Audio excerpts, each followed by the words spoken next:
बोलो वृंदावन बिहारी लाल की जय।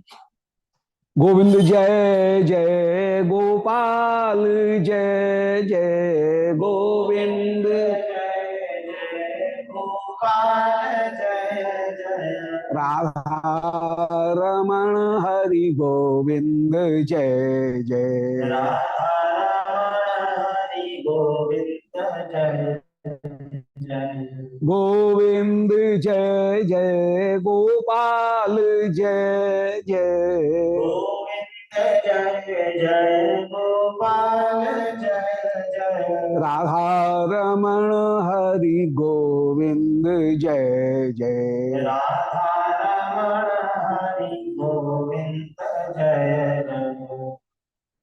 बोलो वृंदावन बिहारी लाल की जय। किसी भी ग्रंथ के तात्पर्य का निर्धारण छह लिंगों से होता है, छह लक्षणों से होता है। उपक्रमोपसंहार, अभ्यासो अपूर्वता फलम, अर्थवादोपत्तिश्च लिंगम तात्पर्य निर्णय। कोई भी वस्तु कहां से शुरू हुई, कहां उपसंहार हो रहा है, उपक्रमोपसंहार।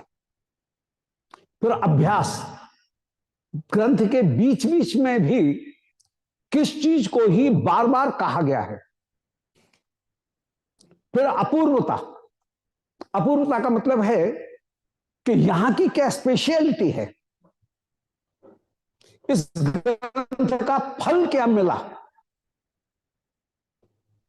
अर्थवाद का मतलब है कि इसमें किसकी चीज की प्रशंसा की गई है। और उपपत्तिश्च, विभिन्न तर्कों को और शास्त्रार्थ को देने के बाद में किस चीज की उपपत्ति, किस चीज की सिद्धि की गई। ये छह जो हैं, ये किसी ग्रंथ के तात्पर्य को समझने में सहायक है। और यहां पर तत्व संदर्भ में श्री जीव गोस्वामी जी कह रहे हैं कि श्रीमद् भागवत का उपास्य श्री कृष्ण ही हैं, इसलिए द्वितीय स्कंध में पुनः श्री कृष्ण लीला का वर्णन किया। तृतीय स्कंध में प्रत्येक स्कंध में श्री कृष्ण लीला का ही गायन किया गया है। इसलिए अभ्यास नाम की जो तत्व है वो कहीं प्राप्त होता है तो वो अभ्यास श्री कृष्ण लीला का ही अभ्यास है। यहां पर श्री ब्रह्मा जी, उनके पास में एक बार नारद जी आए, ब्रह्मा ध्यान कर रहे हैं। नारद ने पूछा कि मारे आप जगत के ईश्वर होकर के किसका ध्यान करते हो। ब्रह्मा अपने चार हाथों से अपने 8 कानों को बंद करने का असफल प्रयास कर रहे हैं और कह रहे हैं बेटा तू जो ये समझ रहा है कि मैं जगत का ईश्वर हूं, मैं जगत का ईश्वर नहीं हूं, तत्वतः मुझे कृष्ण कथा में तू प्रवृत्त कर रहा है। और उस समय कहा मैं श्रीमद् भागवत उनका संक्षेप से कहता हूं और श्री भगवान की विभिन्न जो लीलाएं हैं वे ही परम परम उपास्य हैं। उनकी विभिन्न लीलाओं का श्री नारद जी के सामने ब्रह्मा ने वर्णन किया और उसमें कृष्ण लीला का भी गायन किया। अभ्यास, ये तृतीय स्कंध में ब्रह्मा के वचन में अभ्यास है। द्वितीय स्कंध में, तृतीय स्कंध में विदुर उद्धव के माध्यम से कृष्ण लीला का ही वर्णन है। चतुर्थ स्कंध में श्री नृसिंह लीला, अन्य जितने भी अवतार हैं उन अवतारों की लीला, सृष्टि की लीला, इनका वर्णन करते हुए कहीं श्री कृष्ण लीला का ही कहीं ना कहीं गायन है। तो प्रत्येक स्कंध में कहीं ना कहीं कृष्ण लीला का गायन अवश्य किया गया है। षष्ठ स्कंध में कृष्ण लीला स्पष्ट नहीं है, परंतु वहां पर भी माम केशवो गदिया प्रातरव्या ये कहकर के नारायण कवच में केशव शब्द का प्रयोग किया गया। सप्तम स्कंध में ऐसा ब्रह्मण्य दिवस कृष्ण सच महात्मना, नृसिंह लीला भी कृष्ण लीला ही है, नारद जी ने निरूपण किया। अष्टम स्कंध में जितने भी मनमंत्र अवतार हैं कृष्ण के अवतार हैं।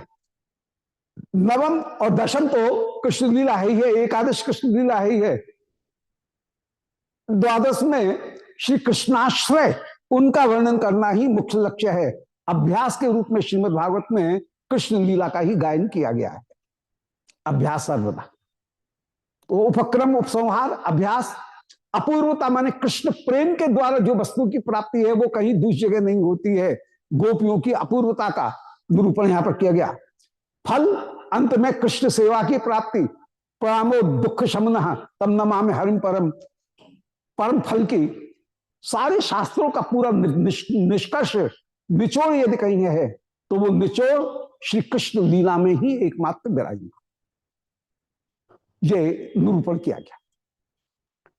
तो श्री नारद जी ने प्रश्न किया, बोले महाराज आप जो कृष्ण लीला ये श्रवण करा रहे हैं ये आपको कहां से मिली? ब्रह्मा जी कह रहे हैं कि ये कृष्ण की कृपा से ही मिली। और श्री सुखदेव जी वर्णन कर रहे हैं कि जिस समय महाप्रलय के बाद में ब्रह्मा का जन्म हुआ कमल से, प्रलय काल की हवा और आंधी में, प्रलय के समुद्र के उछाल में ब्रह्मा का कमल डगमगा रहा है और ब्रह्मा डर रहे हैं कि हाय अब गिरा अब मरा। उस समय भगवान ने ब्रह्मा को आदेश दिया कि ब्रह्मा तप करो। ता और प ये दो ध्वनियां ब्रह्मा ने सुनी और इन दो ध्वनियों को सुनकर के इससे पता लगता है कि ककार लकार ईकार चंद्रबिंदु युक्त कोई काम बीज उसको भी श्री हरि ने ब्रह्मा को प्रदान किया। प्रणव और काम बीज दोनों का अर्थ एक है, दोनों को श्री ब्रह्मा को कहीं प्रदान किया गया और ब्रह्मा ने उस मंत्र का जप करते हुए भगवान के स्वरूप का दर्शन किया, वैकुंठ धाम का दर्शन किया, वैकुंठ धाम की चिन्मयता का ब्रह्मा ने अनुभव किया और भगवान ने ब्रह्मा का हाथ पकड़ करके उनको आशीर्वाद देते हुए कहा कि ज्ञानम परम गुह्यम में यद विज्ञान समृतम स रहस्यम तदंगम च ग्रहण गतम मया। मैं तुझे ज्ञान विज्ञान और रहस्य इन तीन का उपदेश करता हूं। ज्ञान का तात्पर्य है परोक्ष ज्ञान, विज्ञान का तात्पर्य है अपने द्वारा स्वयं अनुभव किया गया अपरोक्ष ज्ञान, और रहस्य का तात्पर्य है भक्ति। और अंत में भक्ति का निरूपण करते हुए चतुश्लोकी श्रीमद् भागवत में श्री ब्रह्मा कह रहे हैं, श्री ठाकुर जी कह रहे हैं ब्रह्मा से कि एतावदेव जिज्ञास्यम तत्व जिज्ञासु आत्मना। एक तत्व जिज्ञासी को श्री गुरुदेव की शरणागति में जाकर के एतावदेव जिज्ञास्यम, यही प्रेम लक्षणा भक्ति कैसे प्राप्त हो इसको पूछना चाहिए। वो प्रेम लक्षणा भक्ति श्री कृष्ण की ही आह्लादनी शक्ति की एक वृत्ति है। यथा महांत भूतानी भूते शुच्चा बचे श्वनु, जैसे पंच महाभूत सबसे अलग भी हैं और सबके भीतर भी विद्यमान हैं, इसी प्रकार भगवान सबसे अलग वैकुंठ धाम में भी विराजमान है, अपने गोलोक धाम में भी विराजमान हैं और वे ही कृपा करके भक्ति रूपी स्थायी भाव के रूप में भक्त के हृदय में भी श्री गुरुदेव के माध्यम से बीज रोपण होकर के प्रेम बीज के रूप में, भक्ति लता के बीज के रूप में भक्त के हृदय में भी विराजमान होते हैं। तो जैसे यथा महंत भूतानी भूते शुच्चा बचे श्वनु, जैसे पंच महाभूत अलग भी दिखते हैं, ऐसे वैकुंठ में भी भगवान विराजमान हैं और भक्त के हृदय में भी वे भक्ति बीज के रूप में, भक्ति स्थायी भाव के रूप में विराजमान हैं। वह स्थायी भाव ही परिपाक को प्राप्त होकर के आस्वादनी बन करके रस अवस्था में विराजमान होता है।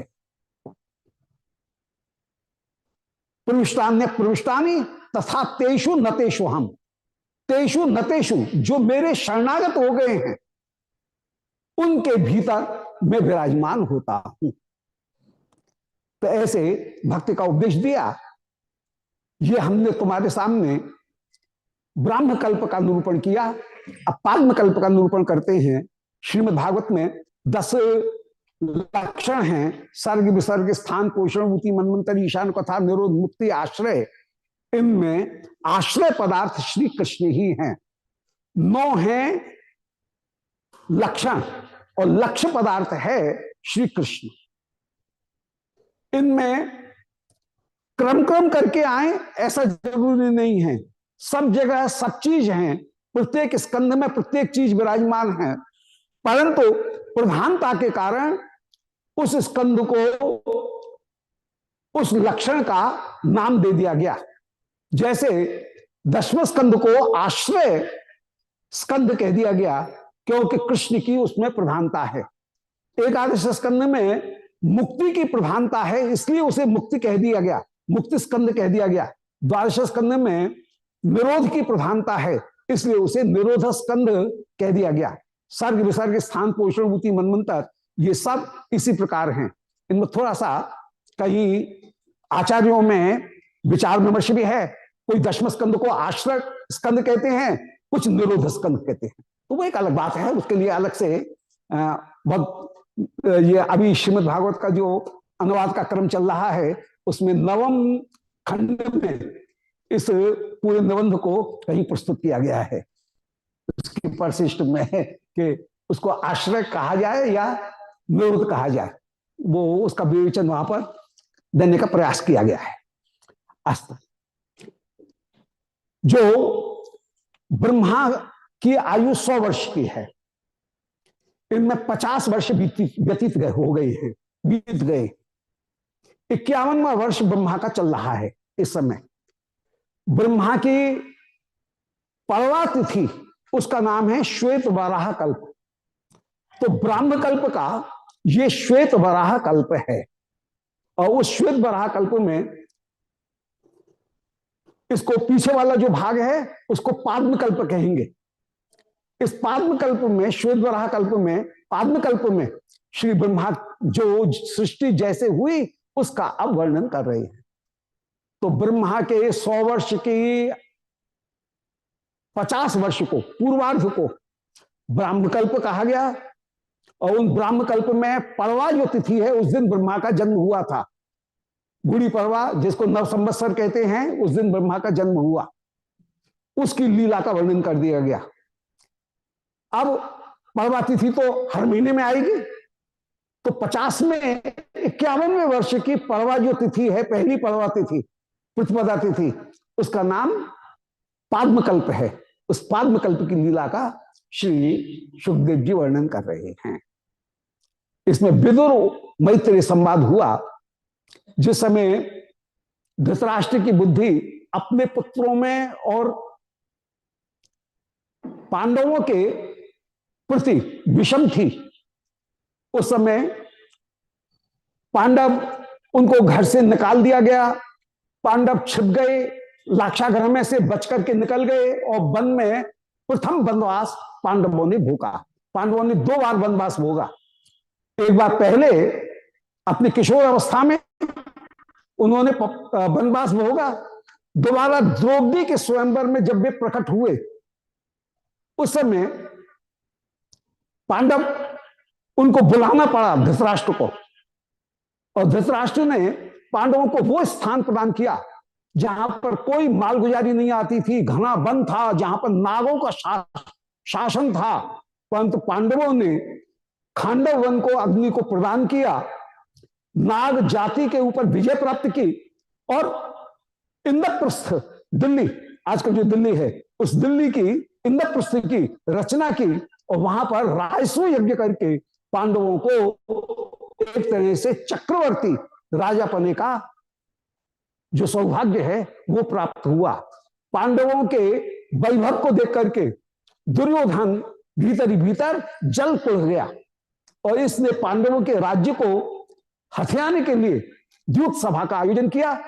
छल से पांडव हार गए, श्री कृष्ण इच्छा ऐसी, और पांडव जिस समय वन से लौट करके आए, दूसरे वनवास से लौट करके आए, उस समय पांडवों ने कहा कि अब हमको आधा राज्य लो, आधा राज्य नहीं देते हो, तो केवल 5 गाम दे दो। परंतु दुर्योधन ने 5 गाम देना भी स्वीकार नहीं किया और यही कहा कि बिना युद्धम न दास्यामी सूच्याग्रयाप केशवो, कि बिना युद्ध के सुई के अग्रभाग में जितनी भूमि आती है उतनी भी नहीं दूंगी, नहीं दूंगा। विदुर धृतराष्ट्र को समझा रहे थे। दुर्योधन बोला, अरे इस दासी पुत्र को किसने घर में बुला लिया, जिस थाली में खाए उसी में छेद करे, इसे कहो ये यहां से निकल जाए। विदुर अपने धनुष को दुर्योधन की देहरी पर रख करके राज्य त्याग करके चले आए हैं। धनुष को इसलिए रखा मानो अपने क्षत्रिय अभिमान का भी त्याग कर लिया। महाभारत का युद्ध हो गया, विचरण करते हुए कालेन तावत यमुना मुपेत्यो, ये तीर्थ यात्रा करते हुए अंत में जब वृंदावन में आए तब इनको परम परम सुख की प्राप्ति हुई। नरोत्तम ठाकुर महाशय कहते हैं कि तीर्थ यात्रा परिश्रम केवल मनेर भ्रम सर्व सिद्धि गोविंद चरण, सुदृढ़ विश्वास करे मद मात्सर्य परिहरि सदाकर अनन्य भजन। तीर्थ यात्रा परिश्रम है, कुछ नहीं मिलेगा तीर्थ यात्रा में। श्रीमद् वृंदावन का आश्रय ग्रहण करो। तीर्थ यात्रा परिश्रम केवल मनेर भ्रम, केवल मन का भ्रम कि हमने यहां दर्शन कर लिया वहां दर्शन कर लिया। एक जगह बैठ करके आनंद से भगवत भजन करो। तो विदुर को भी तीर्थ यात्रा करने के बाद में जब श्री वृंदावन आए तब उनको परम परम संतोष की प्राप्ति हुई। और तत्वोद्धवम भागवतम ददर्श, वृंदावन में भागवतों का दर्शन बड़ा सरल। रास्ता में चलते चलते राधे राधे रिक्शा वाला भी नाम ले लेगा। हर जगह है श्री कृष्ण दर्शन, संत दर्शन, कृष्ण कथा कहीं ना कहीं श्रवण करने को मिल जाएगी। ये सौभाग्य कहीं दूसरी जगह मिलने वाला नहीं है, किसी दूसरे शहर में ये सौभाग्य मिलने वाला नहीं। तो विदुर को परम परम आनंद की प्राप्ति हुई। उद्धव उद्धव कहकर के उद्धव के गले से मिल लिए हैं और उद्धव से कह रहे हैं कि उद्धव संसार की हाय हाय कहां कहां सुनते सुनते कान पक गए हैं, कुछ कृष्ण कथा हो तो कहो। उस समय श्री उद्धव परम परम आनंदित हो गए। कोई आश्चर्य की बात नहीं है, श्री भगवान के अभिन्न स्वरूप होकर के उद्धव विराजमान हैं। नो धवोन्मप मन न्यूनम, अणुमात्र भी उद्धव न्यून नहीं है। श्री उद्धव जी कृष्ण के नाम रूप गुण लीला इनका गायन करते हुए कह रहे हैं कि माधुर्य का क्या वर्णन किया जाए कि यन्मर्त्य लीलोपैकम स्वयोग मायावलम दर्शयिता गृहीतम विस्मापनम स्वस्य सौगर्धे परम पदम भूषण भूषणांगम। श्री कृष्ण मन में विचार करते हैं कि अप्रकट वृंदावन में मेरी लीला हो रही है, जगत के जीव उसको देख नहीं सकते हैं। जंगल में मोर नाचा किसने देखा? ठीक है तुम गोलोक में मौज कर रहे होगे, हम लोगों को कैसे पता लगे? इसलिए हम जीवों को, तत्कालीन अवतार काल के जीव और परवर्ती जितने भी हम सभी के जीव, उनके ऊपर अनुग्रह करने के लिए, अपनी लीला को स्थापित करने के लिए भगवान ने अपने बिंब को प्रकट किया। यन्मर्त्य लीलम लीलोपैकम बिंबम, ये बिंब शब्द पहले श्लोक से लिया जाएगा कि आपने स्वरूप को आपने प्रपंच गोचर बनाया अवतार काल में। अवतार काल की बड़ी महिमा है। अवतार उसे कहते हैं जिसमें कृपालुता ऐश्वर्य परिपूर्ण हो, परंतु कृपालुता विशेष रूप से प्रकट हो, उसका नाम है अवतार। ऐश्वर्य वैसा का वैसा और कृपालुता बोनस में और मिले तो उसका नाम है अवतार। तो हम लोगों के ऊपर अनुग्रह करने के लिए ठाकुर ने 28 में द्वापर के अंत में कलयुग की संधि में श्री कृष्णचंद्र ने अवतार धारण किया और अपनी लीला को इतिहास के प्रसंग में, इतिहास के प्रवाह में जिस समय प्रकट किया, उस समय उस लीला का परवर्ती जन गायन करते हुए कृतकृत्य हुए। हम लोग कृतकृत्य हो रहे हैं। यदि कृष्ण की लीला नहीं होती, अवतार नहीं होता, तो हम कैसे पहचानते उसे। तो ये उनकी अपूर्व कृपा रही। वो स्वरूप ऐसा कि मणिखंभ में कभी द्वारका में अपने रूप का दर्शन करें तो कृष्ण दांतों तले उंगली दबा जाएं कि अपर कलित पूर्वक कश्चमत्कारकारी स्फुरत मम गरियान एश माधुर्य पूरा अय महमा पे हंत प्रेक्षम लुब्ध चेता सर्वभस मुपभोग तुम कामे राधिके वो। बोले ये कैसा अपूर्व रूप है जिसका दर्शन करके, अपने रूप का अपने प्रतिबिंब में दर्शन करके श्री कृष्ण भी मोहित हो जाते हैं और इच्छा करते हैं कि हाय मैं भी यदि राधा भाव और कांति से युक्त हूं तो इस रूप का माधुर्य आस्वादन कर सकता हूं। किशोरी जी के चरणों में गिरते हैं और प्रिया यदि प्यारे का आलिंगन करें और आलिंगन करके अपने रूप और भाव दोनों को प्रदान कर दें तो निताय गौर हरि बोल, गौर हरि होकर के अपने माधुर्य का वे स्वयं आस्वादन करें। तो विस्मापनम स्वस्य, स्वयं अपने आप को मोहित करने वाला ये कृष्ण रूप, ये सौंदर्य का वर्णन किया। और ऐश्वर्य कैसा, उसका तो वर्णन किया ही नहीं जा सकता है। ऐश्वर्य अद्भुत है। स्वयं तो साम्यात सहस्त्रधीश, वे त्रिधीश होकर के विराजमान। पुराणों में चरित्र आया है, एक बार ब्रह्मा जी सृष्टि के किसी कार्य से द्वारकाधीश के पास में पहुंचे। द्वारका में वहां पर द्वारपाल का डांट रही थी कि बाबा हल्ला मत कर, चुपचाप बैठ जा। अरे इंद्र यहां भीड़ मत लगाओ, चलो पीछे बैठो। अरे वरुण जोर जोर से मत बोल, चुप रहे। ब्रह्मा जी खुशामद करते हुए द्वारपालिका से बोले भाई जरूरी काम है, सृष्टि के किसी कार्य से आए हैं, प्रार्थना कर दो कि हम ब्रह्मा श्री द्वारकाधीश के से मिलना चाहते हैं। द्वारपालिका गई और द्वारकाधीश से बोली हमारे द्वार के ऊपर ब्रह्मा आपको प्रणाम निवेदन कर रहे हैं। ऐसा ही तरीका था, एक प्रोटोकॉल जो है उसमें इसी तरह से बोला जाता है। बोले ब्रह्मा आपको प्रणाम निवेदन कर रहे हैं। भगवान ने पूछा कौन ब्रह्मा? द्वारपालिका आई और कह रहे हैं ए बाबा इधर आओ, तुम कौन ब्रह्मा हो?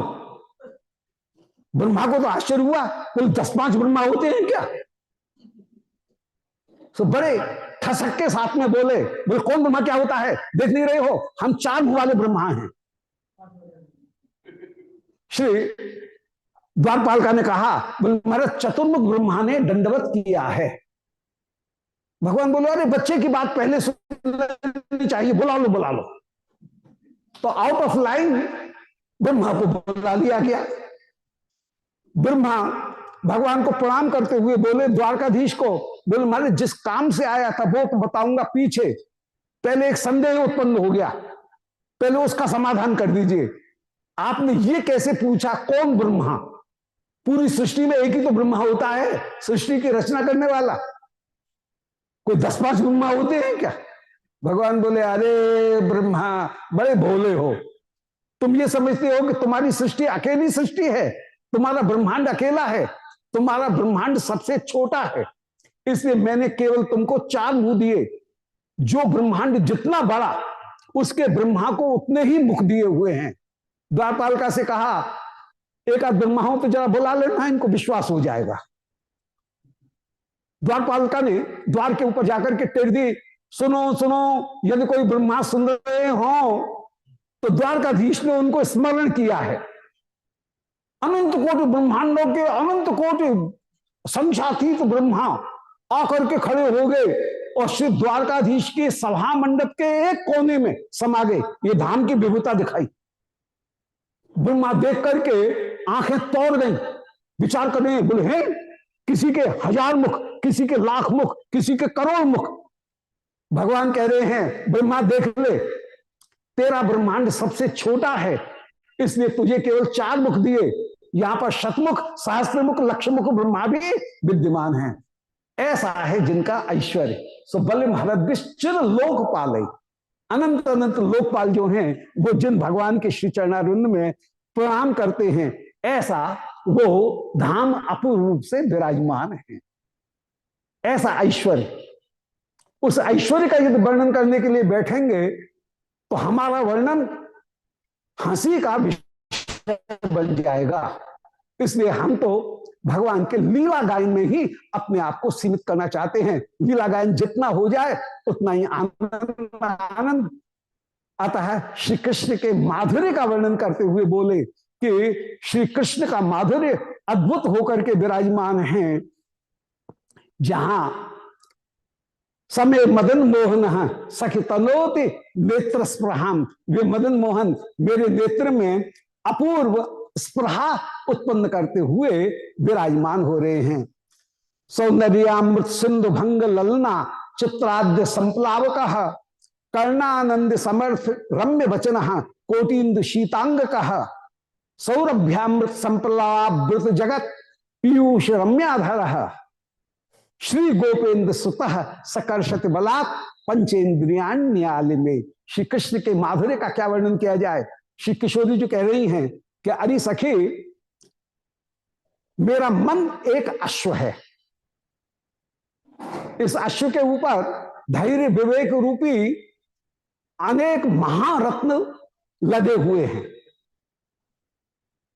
इस अश्व की रक्षा करने के लिए मेरी पंच ज्ञानेन्द्रियां नेत्र नासिका कान जिह्वा त्वचा ये सब साथ साथ चल रहे हैं, परंतु श्री श्याम सुंदर के शब्द स्पर्श रूप रस गंध ये है महाडाकू। और इन्होंने एकाएक आक्रमण कर दिया और आक्रमण करके मेरी पांचों इंद्रियों को तो बांध लिया है, बंदी बना लिया है, और धैर्य विवेक रूपी महारत्न उनको छीन लिया है। और ये श्याम सुंदर के शब्द स्पर्श रूप रस गंध मेरे मन रूपी घोड़े के ऊपर सवार हो गए। अब घोड़े के ऊपर एक सवार हो तब तो घोड़ा चले ठीक, और यदि घोड़े के ऊपर 5-5 सवार हो जाएं तो कोई तानेगा दाहिनी ओर, कोई तानेगा बाईं ओर, बेचारे घोड़े के तो प्राण ही निकल जाएंगे। ऐसे ही हो रहा है, मेरे मन रूपी घोड़े के प्राण ही निकल रहे हैं। आज श्री प्रिया श्याम सुंदर के शब्द स्पर्श रूप रसगंध उनका आस्वादन करते हुए प्रेम में परम परम विभोर हो रही हैं। वो माधुर्य का क्या वर्णन किया जाए। और उस माधुर्य का प्रकाशन होगा परकर के साथ में श्री ब्रह्मा जी उस समय, श्री उद्धव जी उस समय श्री कृष्ण की लीलाओं का गायन करने लगे। वही अभ्यास तृतीय स्कंध में भी कृष्ण लीला का वर्णन, वही अभ्यास निरंतर निरंतर हो रहा है। श्री कृष्ण ने मुझे उपदेश प्रदान किया, बोले मीठी चीज तो बांट करके खानी चाहिए, उस उपदेश को कुछ हमको भी प्रदान करो। बोले वो तुमको प्रदान करेंगे श्री मैत्री मुनि।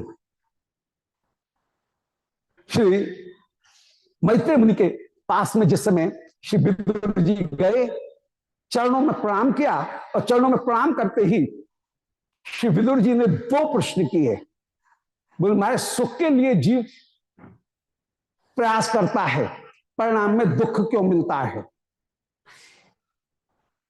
बोले महाराज, ये तुमने कभी विचार किया कि दुख का अनुभव कब होता है।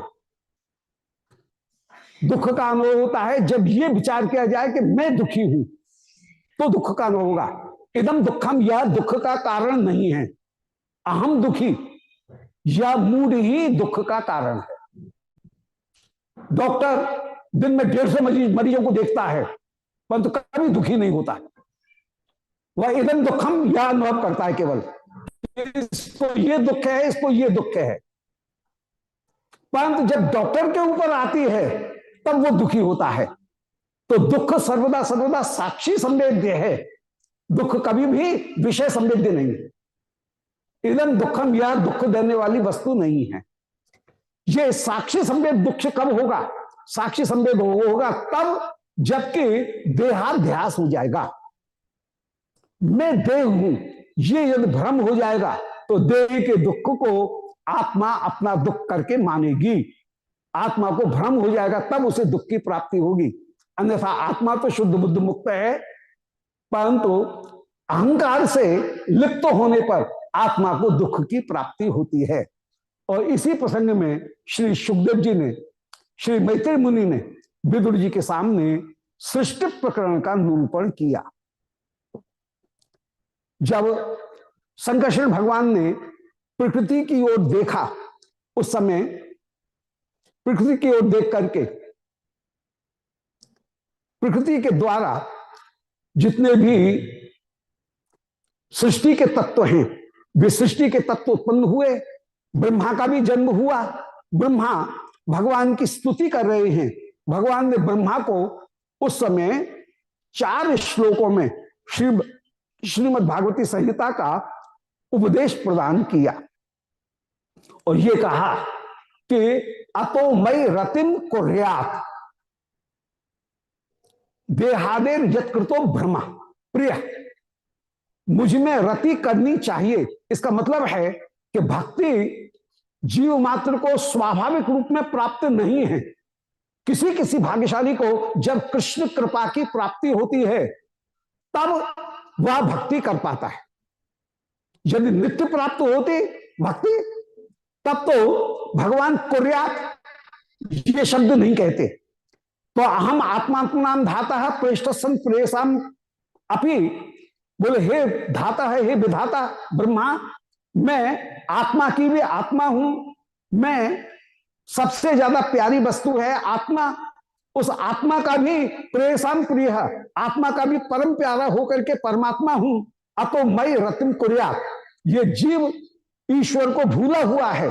गुरुदेव की कृपा के माध्यम से इसे जब मंत्रोपदेश की प्राप्ति होगी तो मई रतिम कुर्यात्, जीव को मुझ में प्रीति करनी चाहिए।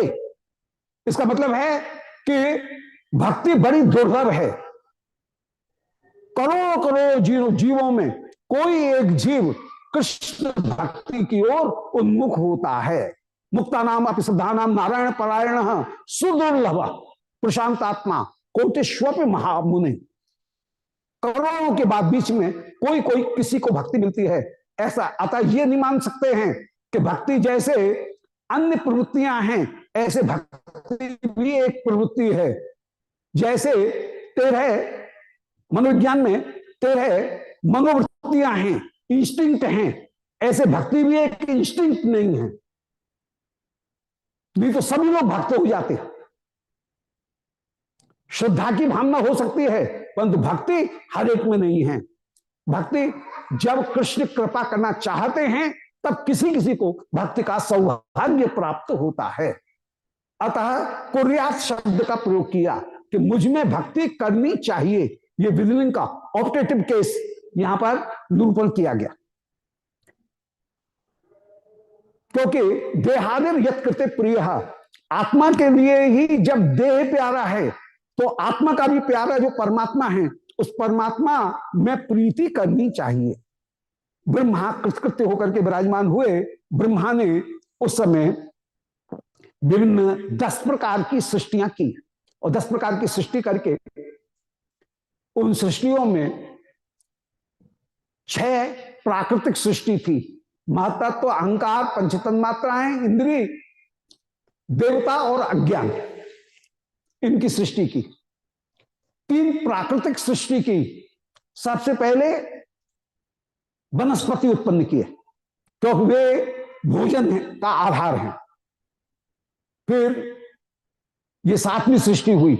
फिर 8वीं सृष्टि पशु उत्पन्न किए और पशुओं में 9वीं सृष्टि वह मनुष्य हुई, सर्वश्रेष्ठ। एक तरह से सृष्टि का सबसे ज्यादा विकसित जो स्वरूप है वो विकसित स्वरूप मनुष्य होकर के विराजमान हुआ। और एक प्रकार की प्राकृत वैकृत सृष्टि की अर्थात सनत कुमार और जितनी भी इंद्रियां हैं उनके देवता, इनके रूप में ये ब्रह्मा ने 10 प्रकार की सृष्टि की।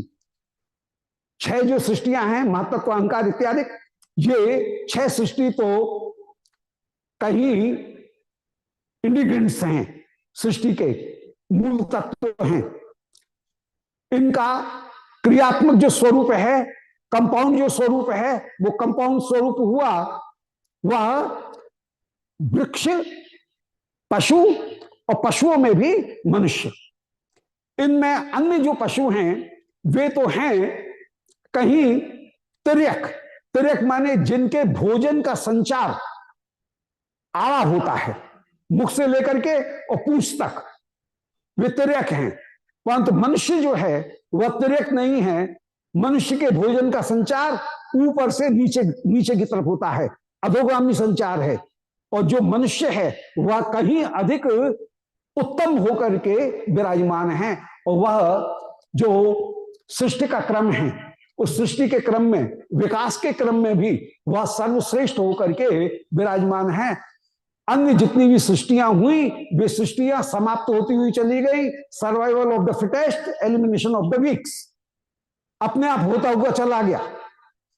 परंतु मनुष्य अत्यंत विकसित है और उसमें एक क्षमता है कि वह परिस्थितियों के अनुसार अपने आप को कहीं प्रेरित करने में, विकसित करने में उसने प्रयास भी किया। इसलिए मनुष्य अत्यंत अत्यंत विकसित होकर के विकसित प्राणी के रूप में सामने उपस्थित हुआ। तो ब्रह्मा के द्वारा ये 10 जो सृष्टि की गई, ब्रह्मा ने संकालिकों की रचना की है, अपने आप को कृतकृत्य करके माना। जीव के कार्यों को संपादित करने के लिए काल की पद्धति उनको निरूपण की, परंतु सृष्टि को आगे बढ़ाने के लिए ब्रह्मा ने जब 5 प्रकार की अविद्याओं को प्रकट किया तो ये जीव भ्रम में पड़ा और देह को ही, मनुष्य देह को ही यह आत्मा मान करके बैठ गया। ये जीव जो है वह कहीं अविद्या, अस्मिता, राग, द्वेष और अभिनिवेश, ये 5 जो अविद्याएं हैं उनमें विराजमान हुआ। अविद्या का तात्पर्य है देह को आत्मा मानना। फिर अस्मिता का तात्पर्य है कि शरीर के कार्यों को वह अपना कार्य मान रहा है। अस्मिता माने भोक्ता और कर्ता, कर्तृत्व। ये दूसरा अज्ञान उत्पन्न हुआ। प्रकृति को, शरीर को, त्रिगुणों को आत्मा मानना, अपना स्वरूप मानना, उपाधि को अपना स्वरूप मानना, ये एक अज्ञान। दूसरा था अपने देह को कहीं अपनी आत्मा मानना, ये दूसरा ज्ञान हुआ, अविद्या, अस्मिता। फिर राग, राग का मतलब है जो सुविधाएं हमको मिल रही हैं वे कंटिन्यू रहें, ये है राग। द्वेष का तात्पर्य है जो सुविधाएं मिल रही हैं, जो सुख मिल रहा है उसमें बाधा न पड़े, उसका नाम है द्वेष। और अभिनिवेश का तात्पर्य है सुख को नहीं भोग रहे हैं उस समय भी सुख में का चिंतन करना, यह अभिनिवेश। रबड़ी नहीं खा रहे हैं इस समय, परंतु रबड़ी बड़ी मीठी होती है, उसका अभिनिवेश हो रहा है, उसका स्वाद ले रहे हैं, ये अभिनिवेश है। तो ये 5 प्रकार के अज्ञान, इनको ब्रह्मा ने उत्पन्न किया। अविद्या, अस्मिता, राग, द्वेष, अभिनिवेश। तन का नाम ही है अविद्या, मोह का नाम है अस्मिता, महामोह का नाम है राग, तामिश्र का नाम है द्वेष और अंध तामिश्र का नाम है अभिनिवेश। ये नामांतर हैं। योग में इन्हीं को पंच क्लेश कहा गया। उन पंच क्लेशों की ब्रह्मा ने सृष्टि की। ब्रह्मा के द्वारा तब पंच क्लेशों को दूर करने के लिए ज्ञान मार्ग को प्रकट किया गया और ज्ञान मार्ग के रूप में संकादिकों को प्रकट किया। संकादिकों से कहा तुम सृष्टि करो, ये बोले इस चक्कर में हम नहीं पड़ते हैं, ये जनरेशन गैप तो सदा से रहा है, सब लोग अपनी संतान से हारते हैं। दुनिया में दूसरे से कोई नहीं हारता है, सब अपनी संतान से सबसे पहले हारते, ये जगत की रीति है। तो जनरेशन गैप जो है वो तो सदा से रहा है। ब्रह्मा ने अपनी संतान से कहा, संकादिकों से कहा तुम सृष्टि करो। संकादिक बोलना इस कार्य में हम नहीं पढ़ते हैं। ब्रह्मा को गुस्सा आई, परंतु ब्रह्मा हारे और उन्होंने विवेक से अपने क्रोध को रोका। क्रोध को रोका तो भौं फोड़ करके एक बालक का जन्म हुआ, वे ही रुद्र हुए। बोले रुद्र भगवान की जय। सिद्धांत में क्या दिखा रहे हैं कि 5 प्रकार की अविद्याओं को दूर करने के लिए सरल उपाय जो है वो है ज्ञान मार्ग। परंतु ज्ञान में बाधक वस्तु कौन सी है?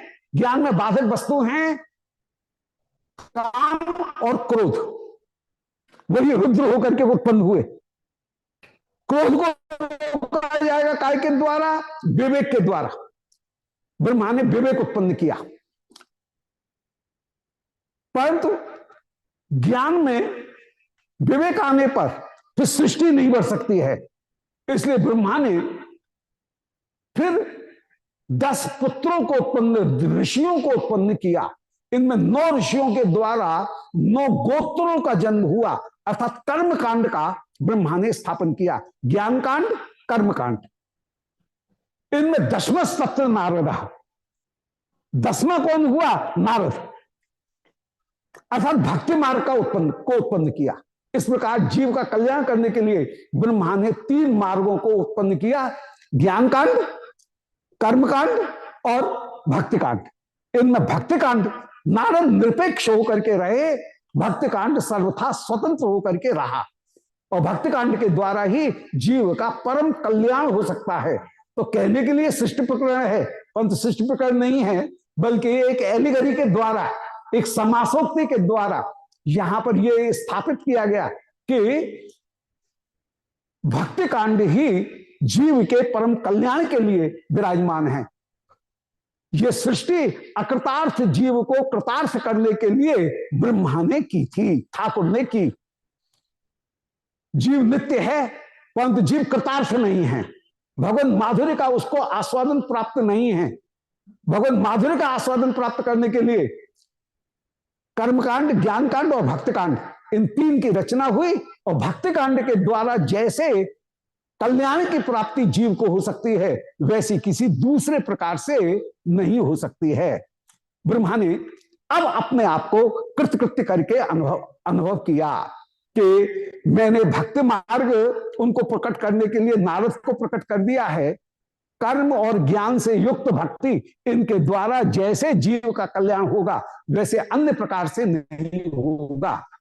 सो ही ब्रह्मा की नासिका से एक वराह का बच्चा क्षुल्ल देशी जल में गिरा, और गिरते ही पहाड़ सारी का रूप धारण कर लिया। ब्रह्मा ने तो विधाता को प्रणाम किया, बड़ा अच्छा हुआ ये वराह का बच्चा नाक में नहीं फूला, नहीं तो क्या दशा होती। वही ब्रह्मकल्प कहलाया। वो जो पहली पर्वा तिथि थी वो ब्रह्मकल्प कहलाई। ब्रह्म का तात्पर्य है कि ब्रह्मा की नाक से जहां वराह भगवान का जन्म हुआ उसको ब्रह्मकल्प कहेंगे, जहां पद्म से ब्रह्मा का जन्म हुआ उसका नाम पाद्मकल्प होगा। श्री लघु भागवतामृत में श्री रूप गोस्वामी जी ने इसको बहुत अच्छी तरह से इस सिद्धांत को स्थापित किया, ब्रह्मकल्प और पाद्मकल्प। अब पाद्मकल्प की कथा आगे निरूपण करेंगे। ये चल रही है पाद्मकल्प की, परंतु उसमें ब्रह्मकल्प की कथा का कहीं संकेत कर दिया। श्री वराह भगवान ने हिरण्याक्ष का वध किया। सब देवता श्री वराह भगवान की जय। आप यज्ञ स्वरूप होकर के विराजमान हैं। जितम जितम ते अजित यज्ञ भावना, हे अजित आपकी जय हो, ऐसा कहकर की स्तुति की। उन्हीं वराह श्री विदुर जी प्रश्न करने लगे, बोले महाराज मैंने सुना है कि वराह भगवान ने आदि दैत्य हिरण्याक्ष का भी वध किया, उस चरित्र का मैं श्रवण करना चाहता हूं। मैत्री मुनि कहें कि साधु वीर त्वया पृष्ठम अवतार कथाम हरे। बोले हे वीर तुम साधुओं में वीर हो। साधुओं में वीर कौन? बोले जो चिमटा चलाए, लठ चलाए। बोले ना वो वीर नहीं है। साधुओं में वीर वो जो कृष्ण कथा को नित्य नया करके अनुभव करे, वो साधुओं में वीर है। तुम कृष्ण कथा को श्रवण करना चाहते हो, ये बड़े मंगल की बात है। एक बार श्री अब मैत्री मुनि वर्णन कर रहे हैं कि इसमें हम तुम्हारे पुराने इतिहास का वर्णन कर रहे हैं कि वराह भगवान का 2 बार आविर्भाव हुआ। सृष्टि के प्रारंभ में ब्रह्मकल्प में जब सृष्टि नहीं थी, पृथ्वी जल में डूबी हुई थी, उस समय भगवान ने श्वेत रंग के चतुष्पाद वराह होकर के, चौपाई वराह होकर के अवतार धारण किया और पृथ्वी को रसातल, रसातल का तात्पर्य है गर्भोध, गर्भ समुद्र से निकाला। रसातल तो पृथ्वी का ही भाग है, अतल वितल तुतल सुतल ये तो पृथ्वी के ही हैं। रसातल कहने का तात्पर्य यहां रसातल नहीं है, रसातल का तात्पर्य है गर्भोध, प्रलय समुद्र। उस प्रलय समुद्र से पृथ्वी को भगवान ने निकाला। और उस समय किसी असुर की का भी वध किया। दो अलग अलग लीलाएं थी, परंतु यहां पर दोनों लीलाओं को मिला करके वर्णन कर दिया। हिरण्याक्ष का वध और पृथ्वी का उद्धार दो अलग अलग अवतारों में हुए थे, परंतु दोनों को मिलाकर के श्री मैत्री मुनि ने वर्णन कर दिया। जब अलग अलग इन चरित्रों को पूछा तो अब दूसरे निर्वराह चरित्र उनका निरूपण कर रहे हैं कि जब पाद्मकल्प आया, उस पाद्मकल्प में अच्छा बेटी आई, तो पाद्मकल्प जो है उस पाद्मकल्प में श्री भगवान ने उस समय पुनः अवतार धारण किया। ये अवतार चाक्षुष मनमंत्र में हुआ, स्वयंभू मनमंत्र में नहीं हुआ। माने छठे जो चाक्षुष मनमंत्र है उसमें भगवान ने दोबारा अवतार धारण किया। माने 51वें वर्ष के परवा तिथि के छठे मनमंत्र में भगवान ने अवतार धारण किया। और वो अवतार जो था वह निर्वराह अवतार था। जैसे नृसिंह, ऐसे ही निर्वराह होकर के भगवान ने अवतार धारण किया। यहां चौपाई वराह होकर के नहीं, चतुष्पाद वराह होकर के नहीं, बल्कि मुख जो है वो तो वराह जैसा और शरीर मनुष्य जैसा। जैसे नृसिंह ऐसे निर्वराह होकर के आपने अवतार धारण किया। और उस समय हिरण्याक्ष का वध किया। उस समय सृष्टि भी थी, पृथ्वी भी थी, भू स्व तीनों लोगों के ऊपर हिरण्याक्ष का शासन था।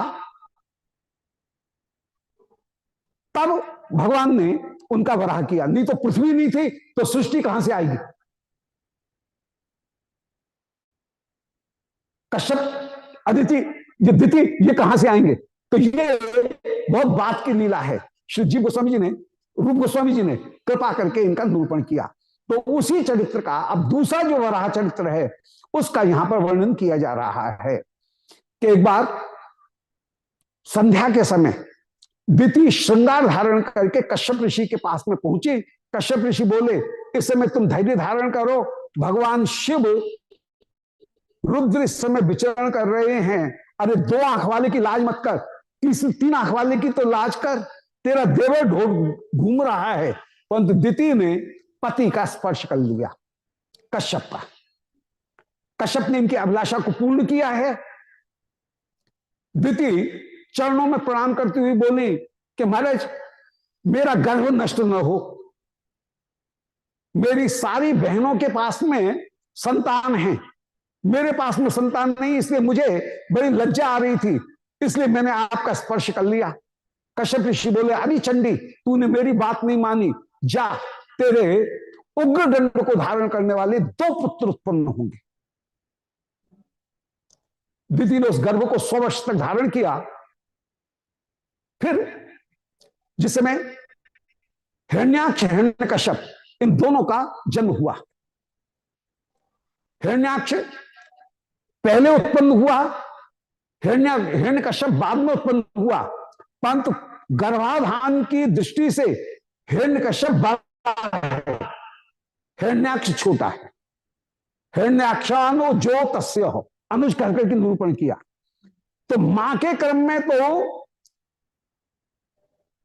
हिरण्याक्ष बड़ा है, परंतु पिता के क्रम में हिरण्यकश्यप बड़े हैं। और इसलिए पिता के क्रम को प्रधानता दी जाएगी, इसलिए हिरण्याक्ष को हिरण्यकश्यप का छोटा भाई कह के निरूपण किया गया। ये उसका रहस्य रहा, ये रहस्य रहा उसमें। श्री हिरण्य कश्यप तो तप करने के लिए गए। हिरण्याक्ष बोले अरे तप तो वो करे जिसकी भुजाओं में बल नहीं है। तो ये तो सीधे स्वर्ग में पहुंचे और जो शंख बजाया हिरण्याक्ष को आया हुआ देख करके इंद्र कहीं, इंद्राणी कहीं, तबले वाला कहीं, बाजे वाला कहीं, सब भाग गए। सूने स्वर्ग में रह करके करेंगे क्या? ये विचार करके ये स्वर्ग से समुद्र में कूद गए और वरुण देवता के पास में जाकर के बोले दंडोत। वरुण देवता तो चौंक गए कि दंडोत करे कि डंडा मारे। प्रणाम करने का भी एक तरीका होता है। तो इन्होंने नीच की तरह से प्रणाम किया।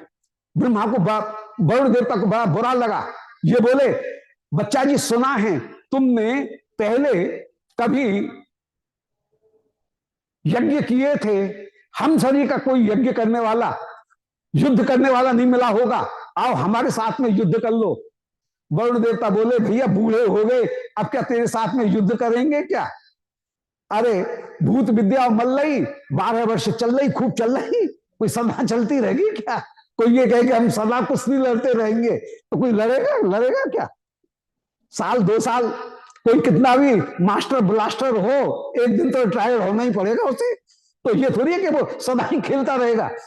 तो भैया अब युद्ध करने के लायक नहीं है, श्री हरि ही तेरे साथ में युद्ध कर सकते हैं। नारद जी के कहने से ये उस समय श्री भगवान का दर्शन कर रहा है। नारद जी तुरंत पहचान गए कि अरे ये तो जय विजय पार्षद ही हैं, कोई दूसरा नहीं है, जिन्होंने सनकादिकों के शाप से ये अवतार धारण किया है, इनको ये देह प्राप्ति हुई है। एक बार सनक सनंदन सनातन सनत कुमार चारों ऋषि कुमार ये मन में विचार करते हुए कि ज्ञान है सात्विक, भक्ति है गुणातीत, गुणातीत भक्ति के द्वारा त्रिगुणात्मक संसार की निवृत्ति हो सकती है, अन्यथा त्रिगुणात्मक संसार की निवृत्ति नहीं हो सकती है। अतः कृष्ण दर्शन करने के लिए ये वैकुंठ में पधारे, रमा वैकुंठ में पधारे, क्योंकि परम व्योम नारायण का जो वैकुंठ है वहां पर जाकर के तो कोई लौटता नहीं है। यद गत्वा न निवर्तन्ते तद्धाम परमम मम।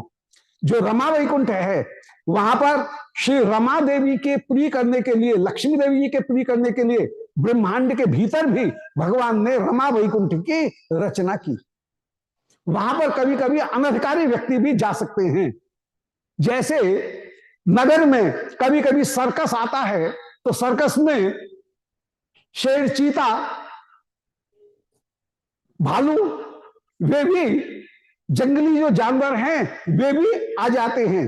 वो नगर वासियों का केवल मनोरंजन करते हैं परंतु नगर में रहने के लिए नहीं है। ऐसे ज्ञानी जन भी कभी वैकुंठ में पहुंच गए, रमा वैकुंठ में पहुंच गए, वहां से लौट भी सकते हैं। हिरण्याक्ष हिरण्यकश्यप भी विष्णु को जीतने के लिए गए, वैकुंठ में उनका दर्शन नहीं हुआ इसलिए लौट करके चले आए। तो रमा वैकुंठ में कोई भी जा सकता है, अनधिकारी भी जा सकते हैं। बृकासुर भी पहुंच गया, भस्मासुर भी रमा वैकुंठ में, परम व्योम वैकुंठ में वो नहीं जाएगा। वैकुंठ की अपूर्व शोभा दी देखी कि कोलाहलो विरमते अचिर मात्र मुच्चई भृंगाधिपे हरि कथाम एवं गाय माने। जहां वैकुंठ की ये महिमा कि जिस समय भौरा कृष्ण गुणानुवाद का गायन करें उस समय सारे पक्षी चुप होकर के बैठे आनंद पूर्वक कृष्ण कथा सुने। वहां पर सभी लोग परम वैष्णव होकर के विराजमान। गंधेर चिते तुलसका भरणेन तस्या। जब ठाकुर जी तुलसी की माला धारण करें श्री नारायण, उस समय जितने भी वृक्ष वे सब तुलसी जी की महिमा का गायन करें कि हे तुलसी महारानी तुम धन्य हो जो नारायण की इतनी प्यारी होकर के विराजमान हो। ऐसे वैकुंठ की शोभा दर्शन करते हुए 6 ड्योढ़ी पार करके 7वीं ड्योढ़ी में जो ये पहुंचे वहां जय विजय पार्षद को द्वार के ऊपर खड़ा हुआ संतादिकों ने देखा। वैकुंठनाथ भीतर शयन कर रहे हैं, लक्ष्मी जी आपके चरणों को पलट रही हैं और भगवान बार बार अंगड़ाई ले रहे हैं। लक्ष्मी जी कह रही हैं महाराज क्या बात है, नींद नहीं आ रही है क्या? भगवान कह रहे हैं लक्ष्मी बहुत दिन हो गए, हाथ पांव बड़ी जकड़ से गए हैं, कोई कुश्ती लड़ने वाला नहीं मिला। द्वार के ऊपर ठाड़े हुए हैं जय विजय। वे कह रहे हैं महाराज आपको कुश्ती लड़नी है तो आप इस वैकुंठ से हमको पृथ्वी पर भेजिए और हम में आसुर भाव उत्पन्न कीजिए। सो जय विजय आए और जय विजय जो भीतर घुसने लगे सनकादिकों ने इनको रोक दिया, सनकादिकों को रोक दिया। जय विजय नहीं द्वार में और बोले अभी अभी तो भगवान को जैसे तैसे नींद आई है, और तुम यदि ब्राह्मण जाओगे तो भगवान हड़बड़ा करके उठ करके खड़े हो जाएंगे, और कहीं सिर दुखने लगा कच्ची नींद में तो कैसी होगी। इसे कहां जा रहे हो? जो रोका, आज कृष्ण की इच्छा के कारण सनकादिकों में क्रोध उत्पन्न हो गया। यहां पर इस पूरे प्रसंग में कृष्ण की इच्छा ही हर जगह काम कर रही है। श्री ठाकुर प्रहलाद की महिमा को बढ़ाना चाह रहे हैं, पृथ्वी देवी की महिमा को बढ़ाना चाह रहे हैं, इसलिए जय विजय को शाप दे करके कहीं हिरण्याक्ष हिरण्यकश्यप के रूप में जन्म ग्रहण कराना चाहते हैं, भक्ति की महिमा को जगत के सामने स्थापित करना चाहते हैं। तो सनकादिकों को क्रोध आया, वो क्रोध आया भगवान की इच्छा के कारण, नहीं तो सनकादिक तो ज्ञानी हैं, काम क्रोध को पहले ही जीत चुके हैं। जय विजय ने जो रोका वो भी भगवान के विरुद्ध आचरण किया। भगवान परम ब्रह्मण्य देव हैं, परंतु आज ब्राह्मणों को भी रोका, ये भी कृष्ण की इच्छा के कारण ही इन्होंने रोका। और जय विजय थर-थर कांप रहे हैं। जब भगवान आए तो भगवान से प्रार्थना कर रहे हैं सनकादिक, बोले महाराज इनको कोई ऊंचा स्थान दो, हमको कोई नीचा स्थान प्रदान करो, परंतु वो स्वीकार नहीं कर रहे हैं। भगवान कह रहे हैं नहीं, इन्होंने आप ब्राह्मणों का अपराध किया, मैं ब्राह्मणों का अपराध नहीं सहन सकता हूं। सब गलत, सब धोखा। ब्राह्मण कोई बड़ी चीज है क्या? ब्राह्मण भी तो एक जीव ही है। ये केवल जगत को शिक्षा देने के लिए भगवान का वचन है, ये तत्वार्थ वचन नहीं है, तात्विक वचन नहीं है। कोई ब्राह्मण होने के कारण कोई ठाकुर से बड़ा थोड़ी हो जाएगा। सनकादिकों श्री जय विजय से बढ़ करके कोई ब्राह्मण का पद थोड़ी हो जाएगा। जो नित्य पार्षद हैं, ब्राह्मण क्या बेचता है? परंतु केवल ठाकुर कोई लीला करना चाहते हैं, इसलिए ब्राह्मणों की इतनी महिमा गायन कर रहे हैं। ब्राह्मणों सावधान, कहीं ये मत विचार कर लेना कि हम ठाकुर से भी बड़े हैं और ठाकुर हमारी इतनी महिमा का गायन कर रहा है। तत्वतः ठाकुर को कोई लीला करनी है, भक्तों की महिमा का गायन करना है, इसलिए ठाकुर ये शाप का अनुमोदन करते हैं। जय विजय ने जो शाप दिया, जान गए कि हे प्रभु हमारी बुद्धि से आपकी लीला परे है। हम त्रिकालज्ञ हैं, सनकादिक कह रहे हैं हम त्रिकालज्ञ हैं, परंतु आपके मन की क्या इच्छा है इसको हम नहीं जानते हैं। हम ये जानते हैं कि आप कोई लीला करना चाहते होगे, इसलिए आपने हमारे द्वारा ये शाप दिलवा दिया है। अन्यथा हमारी ये सामर्थ्य नहीं कि आपके पार्षदों को हम शाप दे सकते। आपकी लीला को कौन जाने, ऐसा कहकर के हाथ जोड़ करके चले गए। तो इस पूरे प्रसंग में, ब्राह्मण शाप के प्रसंग में, ये बात बड़ी ध्यान देने की है कि जय विजय के द्वारा ब्राह्मणों का अपराध वैकुंठ में नहीं हो सकता। एक बात, सनकादिकों में क्रोध उत्पन्न नहीं हो सकता। दूसरी बात, ब्राह्मण इतने बड़े नहीं हैं कि ब्राह्मणों के लिए जय विजय को शाप दे दिया जाए। ये तीसरी बात, इसमें ठाकुर की लीला ही एकमात्र कारण। जैसे हाँ, ये बड़े आश्चर्य की बात है। तो ये क्रोध जो उत्पन्न हुआ वो भी सनकादिकों में, जिन्होंने जय काम क्रोध को पहले ही जीत लिया। तो ये जो तीनों वस्तुएं हैं, ये तीनों वस्तु लीला के कारण हैं, इसमें लीला प्रयोजक है। जय जय जय जय जय जय हो। तो ये भक्तों की महिमा को बढ़ाना, लीला करना, ये इसका प्रयोजन है। वे ही जय विजय दिति के गर्भ में जब आए तो हिरण्याक्ष हिरण्यकश्यप होकर के उनका जन्म हुआ, और हिरण्याक्ष को उस समय भगवान वराह भगवान ने उस समय मारा है। सब देवता श्री वराह भगवान की जय जयकार कर रहे हैं। वो हिरण्याक्ष, वे ही हिरण्याक्ष हिरण्यकश्यप अगले जन्मों में भी, विभिन्न दैत्य जन्म में, राक्षस जन्म में, और फिर यादव जन्म में, ये तीसरे जन्म में विराजमान हुए। इस हिरण्याक्ष वध के चरित्र को जो श्रवण करेंगे, उनके जितने भी पातक हैं वे सब पातक दूर होंगे, ऐसा निरूपण किया। बोलो श्री वृंदावन बिहारी लाल की जय, वराह भगवान की जय। श्री ब्रह्मा ने विभिन्न प्रकार की सृष्टि जिस समय की है, ब्रह्मा ने अपने आप को कृतकृत्य करके माना, तो प्रजापतियों की सृष्टि की। माने 10 जो ऋषि उत्पन्न हुए उनमें 9 प्रजापति हुए, उन 9 प्रजापतियों की सृष्टि की। इन प्रजापतियों में ही कर्दम ऋषि का जिस समय जन्म हुआ है। ब्रह्मा के कहने से ये सरस्वती के किनारे तप करने के लिए पधारे, आगे सृष्टि बढ़े इसके लिए तप करने के लिए पधारे।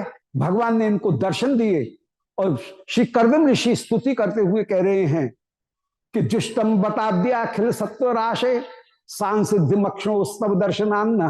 बोले हमारे आंख पाने का परम फल यही है कि आपके दर्शन की प्राप्ति जीव को हो। दर्शन उपलक्षण है, इसका मतलब है अन्य ज्ञानेंद्रियों के द्वारा भी आपके गुणानुवाद की प्राप्ति हो। आंखों को दर्शन, तो फिर कान को कृष्ण कथा, कृष्ण नाम का श्रवण, फिर जिह्वा को भगवत फेलालव संपृक्त जो महाप्रसाद उसका आस्वादन, त्वचा को श्री कृष्ण चरण उनके स्पर्श करने का सौभाग्य, नासिका को वो कृष्ण गंध उसको आस्वादन करने का सौभाग्य प्राप्त हो। महाराज वे लोग माया से विमोहित हैं जो तुच्छ कामनाओं के लिए आपकी आराधना करते हैं। मैं संसारियों की निंदा तो कर रहा हूं, परंतु मैं भी विवाह करना चाहता हूं। भगवान बोले, श्री शुक्ल भगवान कि तुम्हारे मन की बात को मैंने जान लिया कि ब्रह्मा के आदेश का, पिता के आदेश मात्र का पालन करने के लिए तुम संसार पत्नी को ग्रहण करना चाहते हो, विषयों में तुम्हारी आसक्ति है नहीं। परसों स्वयं मनु यहां आएंगे और अपनी कन्या का विवाह तुम्हारे साथ में कर देंगे। चिंता मत करना, मैं जानता हूं तुम्हारी मेरे चरणों में ही प्रीति है। मैं तुम्हारे यहां पर कपिल होकर के जन्म लूंगा, मां को ज्ञानोपदेश प्रदान करूंगा। ऐसा कहकर के भगवान उस समय अंतर्धान हो गए हैं। श्री स्वयं मनु भगवान के आदेश से उस समय पधारे कर्दम ऋषि के आश्रम में। कर्दम ऋषि ने बड़ा स्वागत किया और कह रहे हैं कि महाराज आपका जगत में विचरण करना वो जीवों के ऊपर अनुग्रह करने के लिए ही है, फिर भी हम पूछना चाहते हैं कि आप किन निमित्त यहां पर पधारे हैं। कर्दम ऋषि बोले से भगवान बोले कि श्री स्वयं मनु उस समय कर्दम ऋषि से बोले कि मारे मेरी एक कन्या है, ये प्रियव्रत उत्तानपाद दोनों की बहन है, आप इसको ग्रहण करें। इसने जब से आपके गुणों को सुना है, ये निर्णय किया है कि मैं कर्दम ऋषि के साथ में ही विवाह करूंगी। कर्दम ऋषि बोले कि बात पहले खोल देना ज्यादा अच्छा होता है। देखो, हम तुम्हारी कन्या के साथ में विवाह तो करेंगे, परंतु तब तक विवाह करेंगे जब तक कि हमारे कोई संतान उत्पन्न नहीं हो जाएगी, फिर हम परमहंसों के मार्ग का अनुसरण करेंगे। ये तो बड़ी अच्छी बात है, हम भी ऐसा ही करेंगे। राज्य जरा बेटा संभाल लें, इसके बाद में हम भी वन में जाकर के तपस्या ही करेंगे। मौन को स्वीकृति का लक्षण जान करके श्री देवहूति जी का विवाह कर्दम ऋषि के साथ में स्वयं मनु ने कर दिया। बहुत बड़ा दायजा भी प्रदान किया है। श्री कर्दम ऋषि भगवत स्मरण में विराजमान, देवहूति जी पति की ऐसे सेवा कर रही हैं कि इनकी चोटी जटा बन गई है, अत्यंत दुबली हो गई हैं। एक दिन कर्दम ऋषि ने देवहूति जी की ओर जब देखा, बोले हे मानवी, मैं तुम्हारी सेवा से अत्यंत अत्यंत प्रसन्न हुआ हूं, तुमको जो चाहिए वो वरदान मांग लो। मैंने नारायण की आराधना करके जो विभूति पाई है, उसमें तुम्हारा भी दाय तुमको प्रदान करना चाहता हूं, तुम्हारा भाग भी तुमको प्रदान करना चाहता हूं। देवहूति जी बोली कि हमारे पति की प्रसन्नता यही पत्नी के लिए, पतिव्रता के लिए सबसे बड़ा फल है। आपकी कृपा के द्वारा मैं संतान प्राप्त करना चाहती हूं। आपने भी ये कहा था कि पिता के आदेश से सृष्टि बढ़ाने के लिए, संस्कृति की आगे रक्षा हो, इसके लिए हम परिवार रूपी जो संस्था है, इंस्टीट्यूशन, उसकी संरक्षा करना चाहते हैं और उसके माध्यम से संस्कृति को सुरक्षित करना चाहते हैं। क्योंकि हमारे संस्कृति की डोर हमारे पूर्वजों से होकर के हमारे हाथ में आई और उसे हम आगे आने वाली जो पीढ़ी है उसको सौंप करके उस संस्कृति के महान मूल्यों की समाज में स्थापना और उनकी संरक्षा करना चाहते हैं। स्थापना भी और उनकी वृद्धि ये करना हम चाहते हैं। इसलिए परिवार नामक जो संस्था है वह एक अत्यंत महत्वपूर्ण संस्था, महत्वपूर्ण विचार है और उस परिवार की रक्षा होनी चाहिए।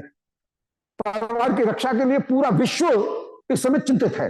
वर्तमान की स्थिति ये है, परिवार इतनी जल्दी टूट रहे हैं और संस्कृति इतनी जल्दी भ्रष्ट होती हुई चली जा रही है, नष्ट होती हुई चली जा रही है कि परिवार की कहीं रक्षा करना, परिवार की जो कॉन्सेप्ट है उसकी रक्षा करना एक बहुत महत्वपूर्ण सामयिक प्रश्न उपस्थित हो गया है। और अमेरिका में तो माने वो जो प्रेसिडेंट का चुनाव है वो भी इस मुद्दे के ऊपर लड़ा गया कि परिवार की रक्षा की जाए। यहां तक की बात होगी कि परिवार इतनी जल्दी टूट रहे हैं, तो महाराज आगे सृष्टि बढ़े इसके लिए आपने मेरे साथ में विवाह किया था। श्री कर्दम ऋषि उस समय बोले तो भोगो तो संसार के सुख। बोले मारे कैसे भोगू, इस जगह पर संसार के सुख कैसे भोगे जा सकते हैं। बोले तो फिर क्या चाहती हो। बोले एक छोटा सा घर बन जाए, लंबा चौड़ा नहीं, छोटा सा ही हो, जहां पर अपने घर की सब चीजों को संभाल करके सुधार करके रख सकूं। कर्दम ऋषि समाधि में विराजमान हुए, न किसी ड्राफ्टमैन से नक्शा बनवाने की जरूरत, न किसी अथॉरिटी में जाकर के उसे पास कराने की जरूरत, न कहीं से किसी ओवरसियर को बुलाने की जरूरत, न किसी इंजीनियर की जरूरत। मन के द्वारा ही सुंदर भवन की रचना कर दी। एक बुर्ज, दुबुर्ज, चौबुर्ज, छा छज्जे, झोखा मोखा झरोखा जहां सुशोभित हो रहे हैं। मणि के पुखराजों के काम, सुंदर भूमि है, जाड़े के भवन अलग, गर्मी के अलग, बरसात के अलग, अतिथियों के अलग, शयन के अलग, भोजन के अलग, सर्वकाल सुखावा भवन का दर्शन करके देवहूति जी अत्यंत अत्यंत आकर्षित हुई हैं, विमोहित हुई हैं और जो उस भवन में प्रवेश करना चाहें अपने शरीर को देख करके लजा गई। बोले मैं ऐसी मरी गिरी सी मैली कुचैली यदि इस भवन में कहीं घूमूंगी और खिड़की से कल कोई बाहर देखेगा तो मन में विचार करेगा कोई भूतनी डोल रही है क्या। जैसा सुंदर भवन ऐसी घरवाली भी तो वैसी ही चाहिए। कर्दम ऋषि जान गए, बोले इस सरोवर में स्नान करो। सरोवर में स्नान किया, परम सुंदरी हो गई हैं। कर्दम ऋषि ने भी अपने ऋषि रूप का त्याग कर दिया, कंदर्प सरी का रूप धारण कर लिया है, भवन में विराजमान हो रहे हैं। औरों का घर एक जगह रहे, इनका घर ओढ़ा है। वैश्रम भक्त, सुरसन, नंदन, पुष्पभद्रक, मानस, चैत्र, जितने भी देवताओं के उपवन उनमें विचरण करते हुए एक वर्ष में फिर से बिंद सरोवर पर आकर के टिक गया है। किम दुरापादनम तेषाम पुंसाम उद्दाम चेतसाम। जिन्होंने भगवान की आराधना की उनके लिए कौन सी वस्तु दुर्लभ होकर के विराजमान होगी। श्री कर्दम ऋषि ने देवहूति जी में 9 कन्याओं का जन्म किया। कन्याओं को उत्पन्न होते हुए देख, और उत्पन्न होते ही कन्याएं परम युवती हो गई हैं। कर्दम ऋषि जो वन को जाने लगे, देवहूति जी के आंखों में आंसू दबदबा आए और कह रही हैं, बोले महाराज इन कन्याओं के लिए कोई वर तो स्थापित कर दो। ये तो पराया धन है कन्या, मुझे पालन करने वाला, मुझे परमार्थ का मार्ग दिखाने वाला कोई मुझे भी तो हो चाहिए। कर्ण ऋषि मन में विचार करें कि हाय, हम कहां जा रहे हैं, हमारे यहां पर तो अभी भगवान उत्पन्न होंगे। यही है श्री भक्ति की महिमा। कर्ण ऋषि संसार में तनिक भी आसक्त नहीं हुए। श्री कपिल देव जी का कुछ समय के पश्चात देवभूति जी में जन्म हुआ है। कर्ण ऋषि ने अपनी 9 कन्याओं को ब्रह्मा के 9 प्रजापति पुत्रों को प्रदान किया, जिनसे 9 गोत्र उत्पन्न हुए। विश्व के जितने भी मनुष्य हैं वे सब 9 गोत्रों के भीतर ही विराजमान है, सब 9 गोत्रों के भीतर ही आएंगे, विश्व भर के सारे मनुष्य। कपिल देव जी के पास में एक दिन एकांत में श्री कर्दम ऋषि आए और चरणों में प्रणाम करते हुए बोले कि महाराज, मैं वन में जाकर के आपकी आराधना करना चाहता हूं। बोले ये क्या कर रहे हो, घर में आए हैं ठाकुर जी और तुम ठाकुर जी को छोड़ करके वन में उनको ढूंढने जाओ, ये कहां की बात। बोले महाराज, घर में रह करके मैंने देख लिया कि यहां पर न तो मेरा दास भाव सिद्ध हो रहा है और वात्सल्य भाव मुझ में है नहीं। मैं ये समझता हूं कि आपने जो मेरे यहां पर अवतार धारण किया है वो तो जगत का कल्याण करने के लिए है। तत्वतः हम नंद यशोदा, हम दशरथ कौशल्या जैसे नहीं हैं जो आपके प्रति वात्सल्य भाव धारण कर सकें। हम तो आपके दास हैं। नंद यशोदा, देवकी वसुदेव, श्री दशरथ कौशल्या वे अलग हैं, उनकी बात अलग है, परंतु हम ऐसे नहीं हैं। हम तो आपके दास हैं। ये तो आपकी लीला है कि आपने हमारे यहां पर अवतार धारण कर लिया है। मैं वन में जाकर के आपकी आराधना करना चाहता हूं, क्यों घर में रह करके मुझे डर लगता है कि कहीं आपकी माया मुझे बांध न ले, इसलिए वन में जा रहा हूं। हमारे सनातन गोस्वामी जी यह हो विराजमान है पास में ही। तो सनातन गोस्वामी जी मथुरा माधुकरी करने के लिए जाएं। परशुराम चतुर्वेदी जी, उनके यहां पर श्री मदन मोहन जी विराजमान, मदन मोहन जी का दर्शन भी करें आए और माधुकरी भी ले आए। परशुराम चतुर्वेदी जी बड़ा भाव, वात्सल्य भाव विराजमान, और ठाकुर इनके साथ में जिद करें कि आज हमको रबड़ी दो, आज हमको ये लो वो लो, और जैसे बालक को डांटते हैं ऐसे परशुराम चतुर्वेदी जी ने मदन मोहन को डांट दिया कि ए मदन मोहन, ज्यादा ऊधम मत करना, ज्यादा ऊधम करेगा हमारे यहां पर जो बाबा जी आता है ना उसको पकड़ा दूंगा। जैसे बालक को डांटते हैं कि तुझे बाबा जी को पकड़ा दूंगा मैं। मदन मोहन जी को ने तो बात पकड़ ली। दूसरे दिन श्रीमद सनातन गोस्वामी जी को स्वप्न दिया कि मैं मथुरा में हूं, मुझे तुम ले आओ, मैं तुम्हारे साथ में रहूंगा। और परशुराम चतुर्वेदी जी को भी आदेश प्रदान किया कि तुम्हारे यहां पर जो सनातन आते हैं माधुकरी करने के लिए, मैं उनके साथ में जाऊंगा। और ठाकुर का आदेश जित करके ठाकुर जी सनातन गोस्वामी जी के पास में चले आए आनंदपूर्वक। और सनातन गोस्वामी जी जो माधुकरी करके लाए, पहले तो माधुकरी करके लाते थे, अब चून मांग करके ले आए। चून मांग करके कांटे वाटे बटोर करके और उसमें बाटी बना करके मदन मोहन जी को भोग लगा दी और मदन मोहन जी बड़े प्रेम से खाएं। एक दिन मदन मोहन जी परीक्षा करना चाह रहे हैं, सो सनातन गोस्वामी जी से बोले कि रोज ये रूखी बाटी दे देते हो, न चिपड़ी न इसमें नमक। जौ की बाटी, पहले जौ का आटा मिलता था, गेहूं तो थोड़ी फसल ही कम होती थी, तो जौ का आटा मिलता था। बोले गले में फंसती है, खाया नहीं जाता है, कुछ लगामन तो दो साथ में, नमक तो दे दो थोड़ा सा। सनातन गोस्वामी जी मन में विचार करें, आज नौन क्यों मांग रहे हैं, रोज तो मांगते नहीं थे। तो डांटते हुए बोले कि सब जानता हूं, तुम अपने नमक के बहाने मुझे विषयों को भुगवाना चाहते हो। तो डांटते हुए बोले, ए मदन मोहन, हमारे पास में रहना है तो यही बाटी मिलेंगी, और ये तुम्हें आज कह रहे हो नमक लाओ, कल कहोगे कि इसमें माखन लगा दो, परसों कहोगे इसमें कुछ मीठा भी चाहिए, कुछ थोड़ी सी रबड़ी भी ला दो, और हमको भोगाओगे कि हमने खाया है तो तुम भी खाओ।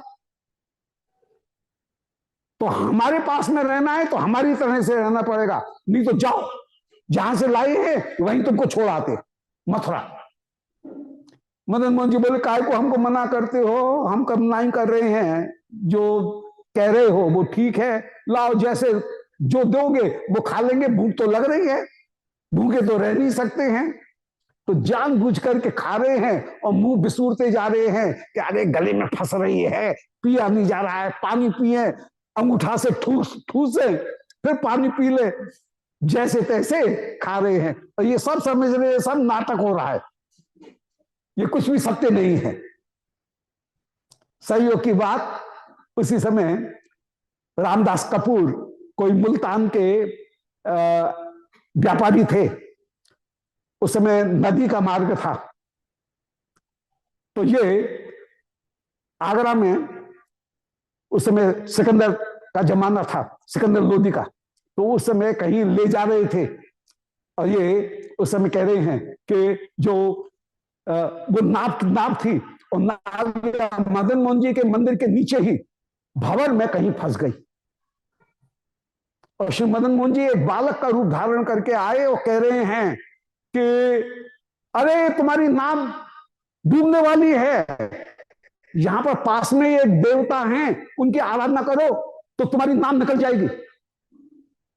और उन्होंने कहा, जो भी देवता हैं मुझे, मेरे प्राणों की रक्षा करो। रामदास कपूर ने जब कहा, इनकी नाव निकल गई, और किनारे किनारे लगी, किनारे पर नाव रोकी और पूछ रहे हैं कौन सा देवता है। तो दर्शन कर रहे हैं कि एक शिला के ऊपर यूं ही कपड़ा बिछा करके मदन मोहन जी को विराजमान कर रखा है।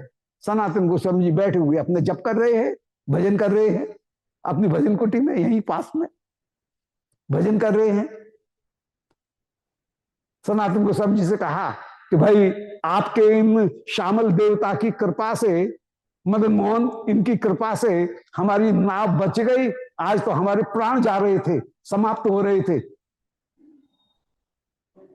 हम इनकी कुछ सेवा करना चाहते हैं। सनातन गोस्वामी जी बोले, भाई हमको तो कुछ चाहिए नहीं है। बोले, नहीं नहीं, हमको सेवा करनी है, हमारे प्राण बचे हैं। बोले, तुम्हारे पास में एक डेली नॉन हो तो दे दो। ये मांग रहे थे कि नॉन चाहिए, रूखी बाटी नहीं खाई जाती है। बोले, सहयोग की बात है, नाव नॉन की ही है, पूरी की पूरी नाव उस समय सनातन गोस्वामी जी को समर्पित की। फिर मंदिर बनवाया, माफी भी मिली, और माफी सरकार की ओर से माफी भी मिल गई बाद में। फिर मंदिर जो है वो मंदिर बना। सनातन गोस्वामी जी बोले महाराज, अब तुमको अपना वैभव बढ़ाना है, हम तो यहां पर वैभव भोगेंगे नहीं, तुम्हारा वैभव बढ़ेगा तो भोगना हमको भी पड़ेगा वैभव, इसलिए अब हम अलग रह करके सेवा करेंगे। जो गृहस्थ हैं वे आनंद पूर्वक सेवा करें। तो सेवा का भार कहीं ब्राह्मणों को प्रदान किया, जो अपने शिष्य थे उनको प्रदान किया, उनका जो वंश गोसाइयों का वो गोस्वामी वंश विराजमान है। सनातन गोस्वामी जी अलग भजन कुटी में आकर के भजन करते हुए दूर, कुछ दूर पर आकर के विराजमान हुए। बोलो श्री मदन मोहन लाल की जय। कहने का तात्पर्य ये कि ठाकुर की सेवा के बहाने कहीं हम विषयों में लीन न हो जाएं, इससे बचने के लिए सनातन गोस्वामी जी ने ठाकुर के अपने हाथ की सेवा छोड़ करके दूर रह करके विरह भाव धारण करते हुए सेवा की। ऐसे ही सनातन गोस्वामी श्री कर्दम ऋषि ने घर आए हुए ठाकुर कपिल देव जी, उनका त्याग करके वन में जाकर के भगवत भजन किया। भगवत भजन करके भगवत गति को ये प्राप्त हुए हैं। दक्षिणी कृत्य तम प्रीतो वन में जगाम हो। कर्दम ऋषि वन को ही चल दिए। एवं शब्द के द्वारा दिखाया कि घर में आसक्ति का भी इन्होंने त्याग कर दिया है, भागवती गति को प्राप्त किया। एक दिन श्री देवभूति जी कर्दम ऋषि के पास में, श्री कपिल देव जी के पास में एकांत में आई और कपिल देव जी के चरणों में प्रणाम करती हुई कह रही हैं कि निर्विण्णा नितराम ब्रह्मन भूमन असद इंद्रिय तर्षणार्थ, हे भूमन में असद इंद्रियों की तृष्णा से अत्यंत अत्यंत व्याकुल हो रही हूं। इन इंद्रियों का सेवन करने पर अंत में परिणाम में नरक की ही प्राप्ति होती है। आपकी शरणागति में प्राप्त कर रही हूं, मुझे प्रकृति पुरुष के विवेक को आप बताइए। श्री भगवान हंसते हुए बोले मैया, तू प्रार्थना कर रही है दुख की निवृत्ति के लिए, परंतु मैं तुझे एक ऐसा मार्ग बताता हूं जो केवल दुख की निवृत्ति ही नहीं करेगा बल्कि सुख की प्राप्ति भी करा देगा। वो भक्ति मार्ग है। मैया देख, कुछ विचारधाराएं आत्मा को केवल सत मानती हैं, कुछ विचारधाराएं आत्मा को सत और चित दोनों मानती हैं, कुछ विचारधारा है जो आत्मा को सच्चित आनंद तीन मानती है। इनमें न्याय और मीमांसा, ये दोनों की दोनों आत्मा को केवल सत्ता तो मानते हैं, परंतु बुद्धि के संपर्क से उसमें ज्ञान आया और सत्वगुण के संपर्क से उसमें आनंद आया। आत्मा का अपना स्वरूप नहीं है। मोक्ष की स्थिति में आत्मा पत्थर की तरह से जड़ हो जाएगी। सत्य है, सत्ता रहेगी, परंतु उसमें ज्ञान और आनंद नहीं।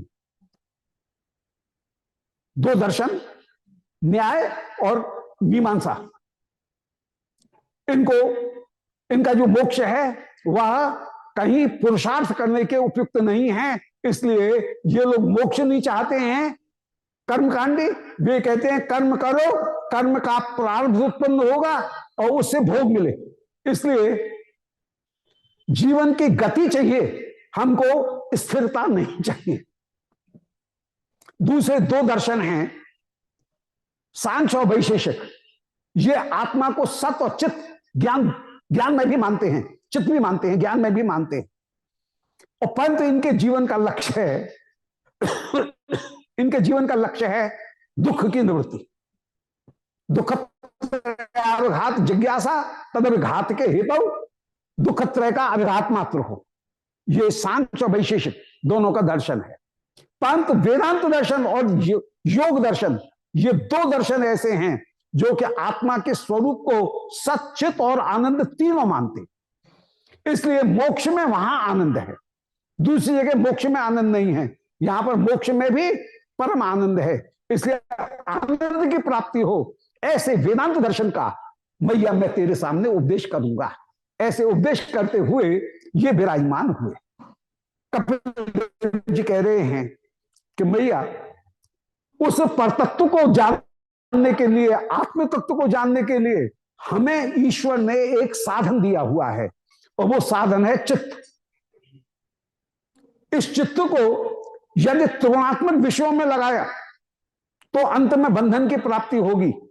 और इसी चित्त को ईश्वर ने जो हमको कल्याण करने के लिए जो साधन दिया हुआ है, इस चित्त को यदि भगवत चरणारविंद में लगाया तो भगवत चरणारविंद में लगाने पर इसी चित्त के द्वारा हमको केवल सत की प्राप्ति नहीं, केवल चित्त की प्राप्ति नहीं, हमको सच्चित आनंद तीनों वस्तुओं की प्राप्ति हो जाएगी। इसलिए सर्वोत्तम जो मोक्ष का स्वरूप होगा, उत्तम मोक्ष का जो स्वरूप होगा, वह सच्चित आनंदात्मक ब्रह्म में लीन हो जाना। परंतु उससे भी बढ़कर के सर्वश्रेष्ठ वस्तु है सच्चित आनंद रूप ब्रह्म के माधुर्य का आस्वादन प्राप्त करना। बोलो भक्ति महारानी की जय। तो किसी के द्वारा केवल सत स्वरूप की प्राप्ति, किसी के द्वारा सच्चित दो स्वरूपों की प्राप्ति, किसी के द्वारा सच्चित आनंद तीन स्वरूप की प्राप्ति, परंतु ब्रह्म में लीन हो जाना। और चौथा जो मार्ग है उसके द्वारा परम परम सुख की प्राप्ति करना। इसलिए मैया, न युज्य मानया भक्त्या भगवत्यखिलात्मनि सदशोस्ति शिव पंथा योगिनाम ब्रह्म सिद्ध है। भक्ति के युज्य मानया भक्त्या माने शुद्धा जो भक्ति है, उस शुद्धा भक्ति के बिना कोई श्रेष्ठ मार्ग नहीं है, उसमें भी योगी नाम ब्रह्म सिद्ध है। ब्रह्म की सिद्धि प्राप्ति करनी हो, मोक्ष को प्राप्त करना हो, तब भी भक्ति अनिवार्य है। क्यों? ज्ञान सात्विक है, ज्ञान के द्वारा मोक्ष की प्राप्ति नहीं होगी, ज्ञान के द्वारा जीव के स्वरूप का बोध तो हो जाएगा, परंतु जीवात्मा को ब्रह्म की प्राप्ति नहीं होगी। ब्रह्म की प्राप्ति करने के लिए निर्गुण भक्ति की ही आवश्यकता है, गुणातीत भक्ति की ही आवश्यकता है। इसलिए मैं तेरे सामने भक्ति मार्ग का उपदेश कर रहा हूं। मैं ये नन्येन भावेनो भक्तिम कुर्वन्त ये दृढ़म, जो मुझ में दृढ़ भक्ति करते हैं ऐसे संतों का आश्रय ग्रहण कर। सताम प्रसंगात्म मम वीरे संवेदो भवंत हृत्कर्ण रसायना कथा। संतों का संग करे, संग भी नहीं, संग में एक शब्द और जोड़ा, प्रसंगात, माने संतों की सेवा करते हुए संतों का संग करे। सेवा की प्रवृत्ति देख करके संत की कृपा जल्दी उमड़ेगी कि कुछ न कुछ सेवा करना चाहता है, आहा ठाकुर की भक्ति इसको मिलनी चाहिए, सेवा में इसकी प्रवृत्ति है, एटीट्यूड है। तो जैसे जो एटीट्यूड बालक का है, उसी कैरिकुलम की यदि उसको शिक्षा दी जाएगी तो वो जल्दी पकड़ेगा।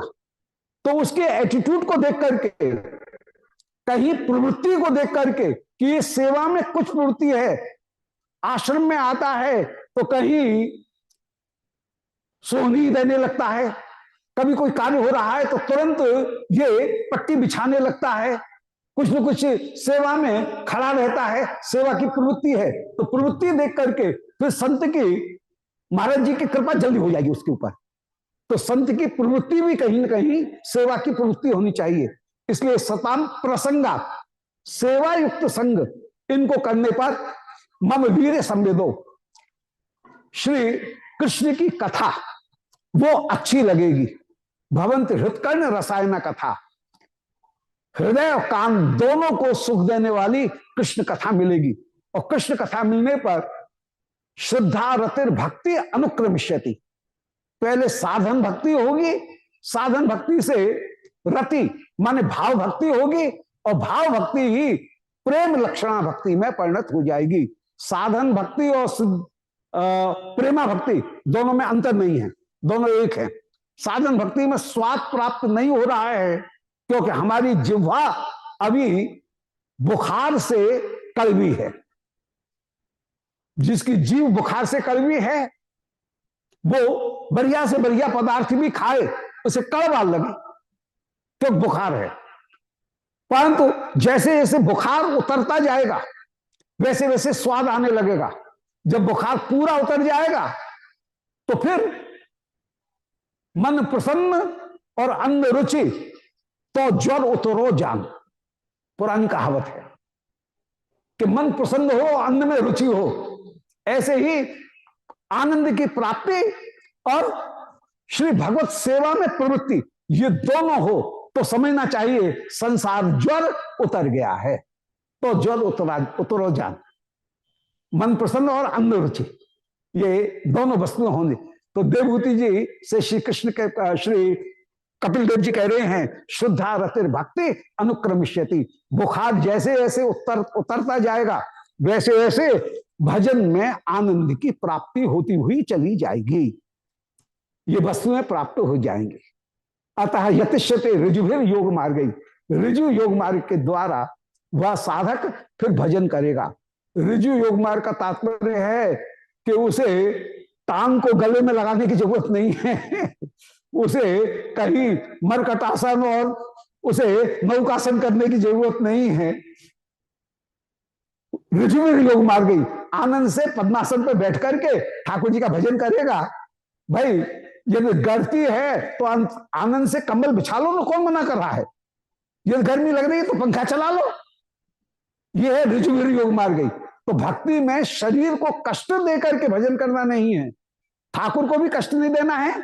सरलता से भजन की जो अनुकूलता है उस अनुकूलता की को भी स्वीकार करते हुए, प्राप्त साधनों का समुचित उपयोग करते हुए, सीमित उपयोग करते हुए यतिष्यते ऋजु भी योग मार्ग, ऋजु योग मार्ग से वह भजन करेगा। बोले भक्ति, प्रेमा भक्ति किसका नाम? देवभूति जी ने प्रश्न किया। श्री कपिल देव जी कह रहे हैं कि देवानाम गुणलिंगानाम अनुश्रविक कर्मणाम सत्व एवैक मनस वृत्ति स्वाभाविक अनिमित्ता भागवती भक्ति ही सिद्धेर गरीयसी, कि अन्याभिलाषता शून्य ज्ञान कर्माद्यनावृत आनुकूल्यन कृष्णानुशीलन, उसका नाम ही है भक्ति। वो भक्ति जब प्रेम के रूप में परिणत होगी तो विषयों की कामना अपने आप निवृत्त हो जाएगी। जरे त्याश कोशम या निगीर्ण मनलो यथा। भक्ति की एक बहुत बड़ी विशेषता, जैसे भोजन करने के साथ ही साथ भोजन का पचना और शरीर में ताकत आना प्रारंभ हो जाता है। निगीर्णम अनला, जैसे जठराग्नि निगीर्ण करते ही, निगलते ही जैसे अग्नि को पचाना शुरू कर देती है, इसी प्रकार जिस क्षण से हमने श्री गुरुदेव के श्री चरणारविंद में शरणागति ग्रहण की और गुरुदेव ने कान में मंत्रोपदेश दिया, उसी क्षण से हमारी जितनी भी विषय वासनाएं हैं वे दूर होनी प्रारंभ हो जाएगी, संसार की निवृत्ति हो जाएगी और शरीर में दम भी आता हुआ चला जाएगा, ताकत भी आती हुई चली जाएगी। ऐसे ही भक्ति का आस्वाद तुरंत ही प्राप्त हो जाता है। ज्ञान मार्ग में जब सिद्धि हो जाएगी तब ब्रह्मानुभव की प्राप्ति होगी। कर्म मार्ग में यज्ञ जब समाप्त हो जाएगा तब प्रारब्ध की प्राप्ति होगी। परंतु भक्ति में जिस दिन से भक्ति करने का विचार किया उसी दिन से संसार की निवृत्ति होती हुई चली जाएगी। बोलो भक्त महारानी की जय। निगीर्णम अनलो यथा, साधन अवस्था में ही कुछ न कुछ फल की प्राप्ति साधक को होने लग जाती है। ऐसे जब प्रेम भक्ति उत्पन्न हो जाएगी, अनिश्चितों में गति मंडवीम प्रियंते, मैं उसे मोक्ष देना चाहता हूं, परंतु भक्त मोक्ष भी नहीं लेना चाहता है। ज्ञानियों के कान हो जाते हैं, ओहो जरूर इसको कोई न कोई चीज ऐसी मिली हुई है जिससे ये मोक्ष को भी ग्रहण नहीं कर रहा है। तो अनिश्चितो गति मंडवी में प्रयुक्ते, भक्त चाह नहीं रहा है, मैं उससे दिखाता हूं, भक्त नहीं लेता है। तो ज्ञानी भी भक्ति की देखा देखी मोक्ष की अभिलाषा छोड़ करके फिर भक्ति मार्ग में प्रवृत्त हो जाते हैं। अतः भक्ति सर्वश्रेष्ठ है। भक्ति का तात्पर्य है इंद्रियों के द्वारा ठाकुर की सेवा। इंद्रियां तीन हैं, कर्मेंद्री, ज्ञानेन्द्री और अंतःकरण, मन बुद्धि चित्त अहंकार। ये अंतःकरण हो गए चार। ज्ञानेन्द्री ये हो गई नाक कान कान त्वचा रसना, ये शब्द स्पर्श रूप रसगंध, ये हो गई ज्ञानेन्द्री। और कर्मेंद्री जो हैं वे कर्मेंद्री हाथ पांव, जिनके द्वारा ग्रहण करना, त्याग करना, कहीं उत्सर्ग करना, आनंद, वाणी के द्वारा बोलना, ये पांच कर्मेंद्रिय हो गई। इन सारी इंद्रियों के द्वारा कहीं ठाकुर की सेवा करना, उसका नाम ही है भक्ति। तो उस भक्ति के द्वारा परम परम फल की प्राप्ति होती है। अब इस भक्ति के साथ में दो चीज और जुड़ जाएं तो परम कल्याण हो जाएगा। एक चीज है वो है वैराग्य और दूसरी चीज है ज्ञान। पहले ज्ञान की बात करते हैं। ज्ञान का तात्पर्य है शरीर अलग वस्तु है, आत्मा अलग वस्तु है, मैं शरीर नहीं हूं, यह विचार करना, यह है ज्ञान। और वैराग्य का तात्पर्य है, इसके लिए सृष्टि प्रकरण निरूपण किया कि आत्मा अलग वस्तु है, देह अलग वस्तु है।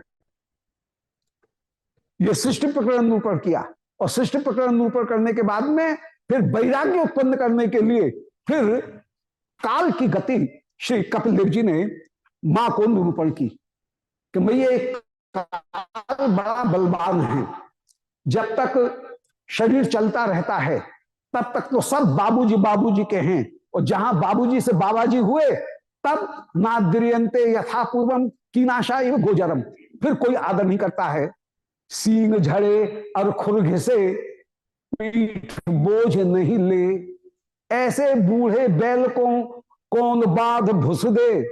ये जीव उस समय अनेक अनेक दुख जो है उनको प्राप्त करता है। मृत्यु का जिस समय समय आता है उस समय सब इसे भगवत स्मरण कराना चाहते हैं, परंतु क्या स्मरण कर सकता है? वैनोक्रम तो तार कप समृद्ध नाविका, जब ऊर्ध श्वास जो है वो तार वायु प्रकट होने लगती है, कंठ जो है वह समृद्ध हो जाता है, काश श्वास अत्यंत अत्यंत पीड़ा प्रदान करते हैं। यमदूत आते हैं इस जीव को 36,000 99,000 योजन दूर बांध करके उस समय ले जाते हैं।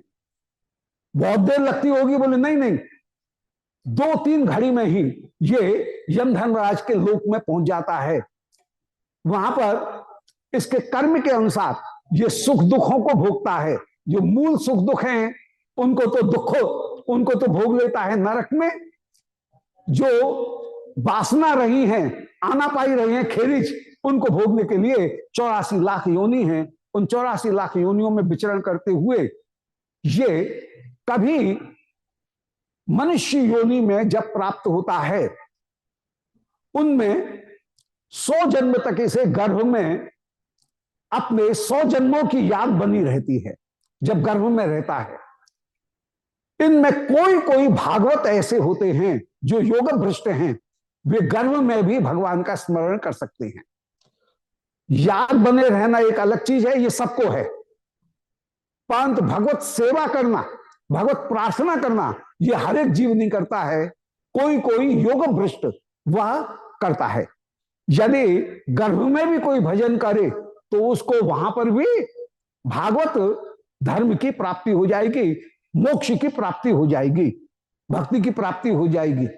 परंतु कोई कोई जंतु गर्भ में भी जो प्रार्थना करते हैं, या तो वे वहीं भगवत गति को प्राप्त हो जाएंगे, उनको मोक्ष हो जाएगा उन संतों को, या उनको भजनानंद की प्राप्ति कराने के लिए उनको जन्म भी होता है। जन्म होने पर एक क्षण के लिए, कुछ समय के लिए माया का आवरण सबके ऊपर आता है और सब माया में ढक जाते हैं। परंतु जो महापुरुष हैं, भक्ति स्वयं प्रकाश का होकर के जल्दी से उन महापुरुषों के हृदय में स्फुरित हो जाती है।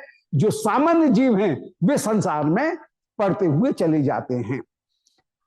तो ये दोनों मार्ग बताई, एक धूम मार्ग और एक अर्चरादि मार्ग।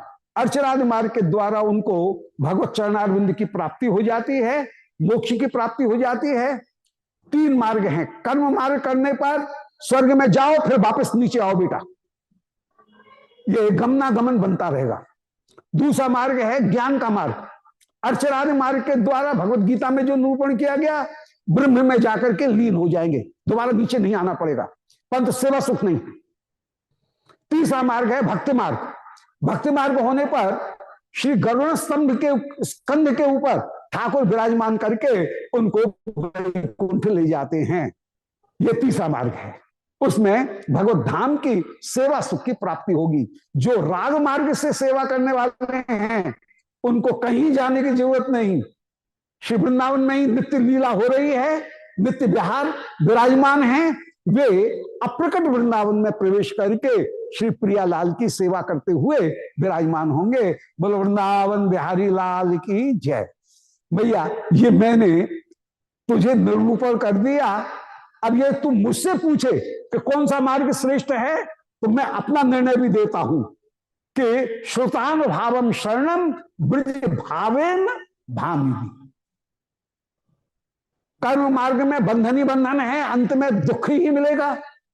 ज्ञान मार्ग में ब्रह्म की प्राप्ति होगी, दुख की निवृत्ति हो जाएगी, ब्रह्म की प्राप्ति होगी।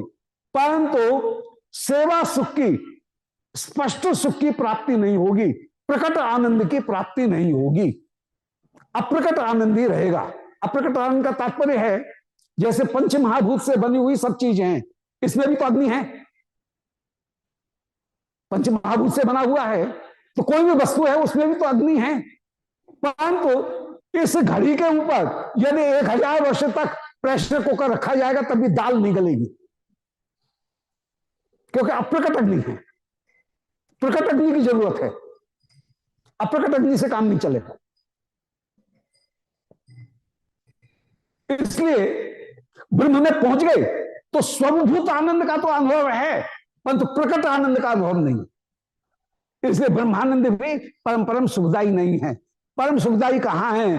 बोले जहां श्री प्रियालाल श्रीमद वृंदावन में नित्य विहार करते हुए रास विलास करते हुए विराजमान है, उनकी सेवा करने में जो परम आनंद की प्राप्ति, और मंजरी भाव से सेवा करने में, सखी भाव से सेवा करने में अपना स्वार्थ है ही नहीं, क्योंकि सखियों में निस्वार्थ का सर्वथा अभाव।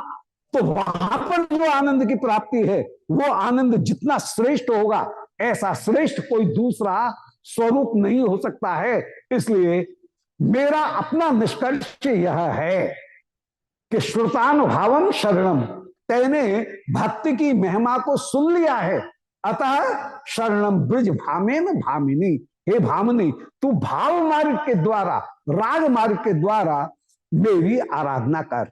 ऐसे जिस समय वंदना की है देवभूति जी तो परम परम आनंदित हो गई, स्तुति करती हुई बोली, बोल महाराज आहा जन नामधेय श्रवण कीर्तनात्, आपके नाम का श्रवण कीर्तन करने से जो वस्तु की प्राप्ति होती है वो स्वाद भी तुरंत ही यज्ञ करने के अधिकार को प्राप्त कर लेता है। जिन्होंने एक बार भी कृष्ण नाम लिया, जिह्वा के ऊपर अग्रभाग में भी कृष्ण नाम आया, एक कृष्ण नाम भी आया, उन्होंने तेपस तपस्ते जो सस्नु आर्या, सारे तप यज्ञ तप स्नान तीर्थ यात्रा कर डाली। हे वंदे विष्णुम कपिलम वेद गर्भम, वेद कहे तात्पर्य को प्रस्तुत करने वाले साक्षात विष्णु स्वरूप, हे श्री कपिल मैं आपको प्रणाम कर रही हूं। कपिल क्यों कहा? बोले जो माया को कपा करके दूर हटा दे, इसलिए उनका नाम कपिल। अथवा जो प्रेम को प्रदान करके, भक्ति का उपदेश करके सात्विक भाव रूप अश्रु रोमांच कंप इत्यादि को प्रकट कर दें, उनका नाम कपिल। ऐसे वेद उनके तात्पर्य को, गर्भ को प्रकट करने वाले वेद गर्भ श्री कपिल, माया को कपा देने वाले, प्रेम के अनुभवों को प्रकट कर देने वाले कपिल देव के श्री चरणारविंद में मैं वंदना कर रही हूं। ऐसे देवभूति जी ने जिस समय प्रार्थना की, कपिल देव जी मैया की अनुमति लेकर के पधारे, समुद्र ने गंगा सागर पर इनको स्थान प्रदान किया, देवभूति जी विराजमान हुई। कपिल देव जी चलते चलते कह गए कि मैया यदि तुझे मेरी याद आए तो 28वें अध्याय में मैंने जो ध्यान योग का वर्णन किया, उस ध्यान योग का तू सेवन करते रहना, उसके द्वारा मेरा ध्यान करके तेरे संसार की निवृत्ति हो जाएगी, परम आनंद की प्राप्ति हो गई। देवभूति जी समाधि में विराजमान हुई और इनका निर्वाण प्राप्त हो गया।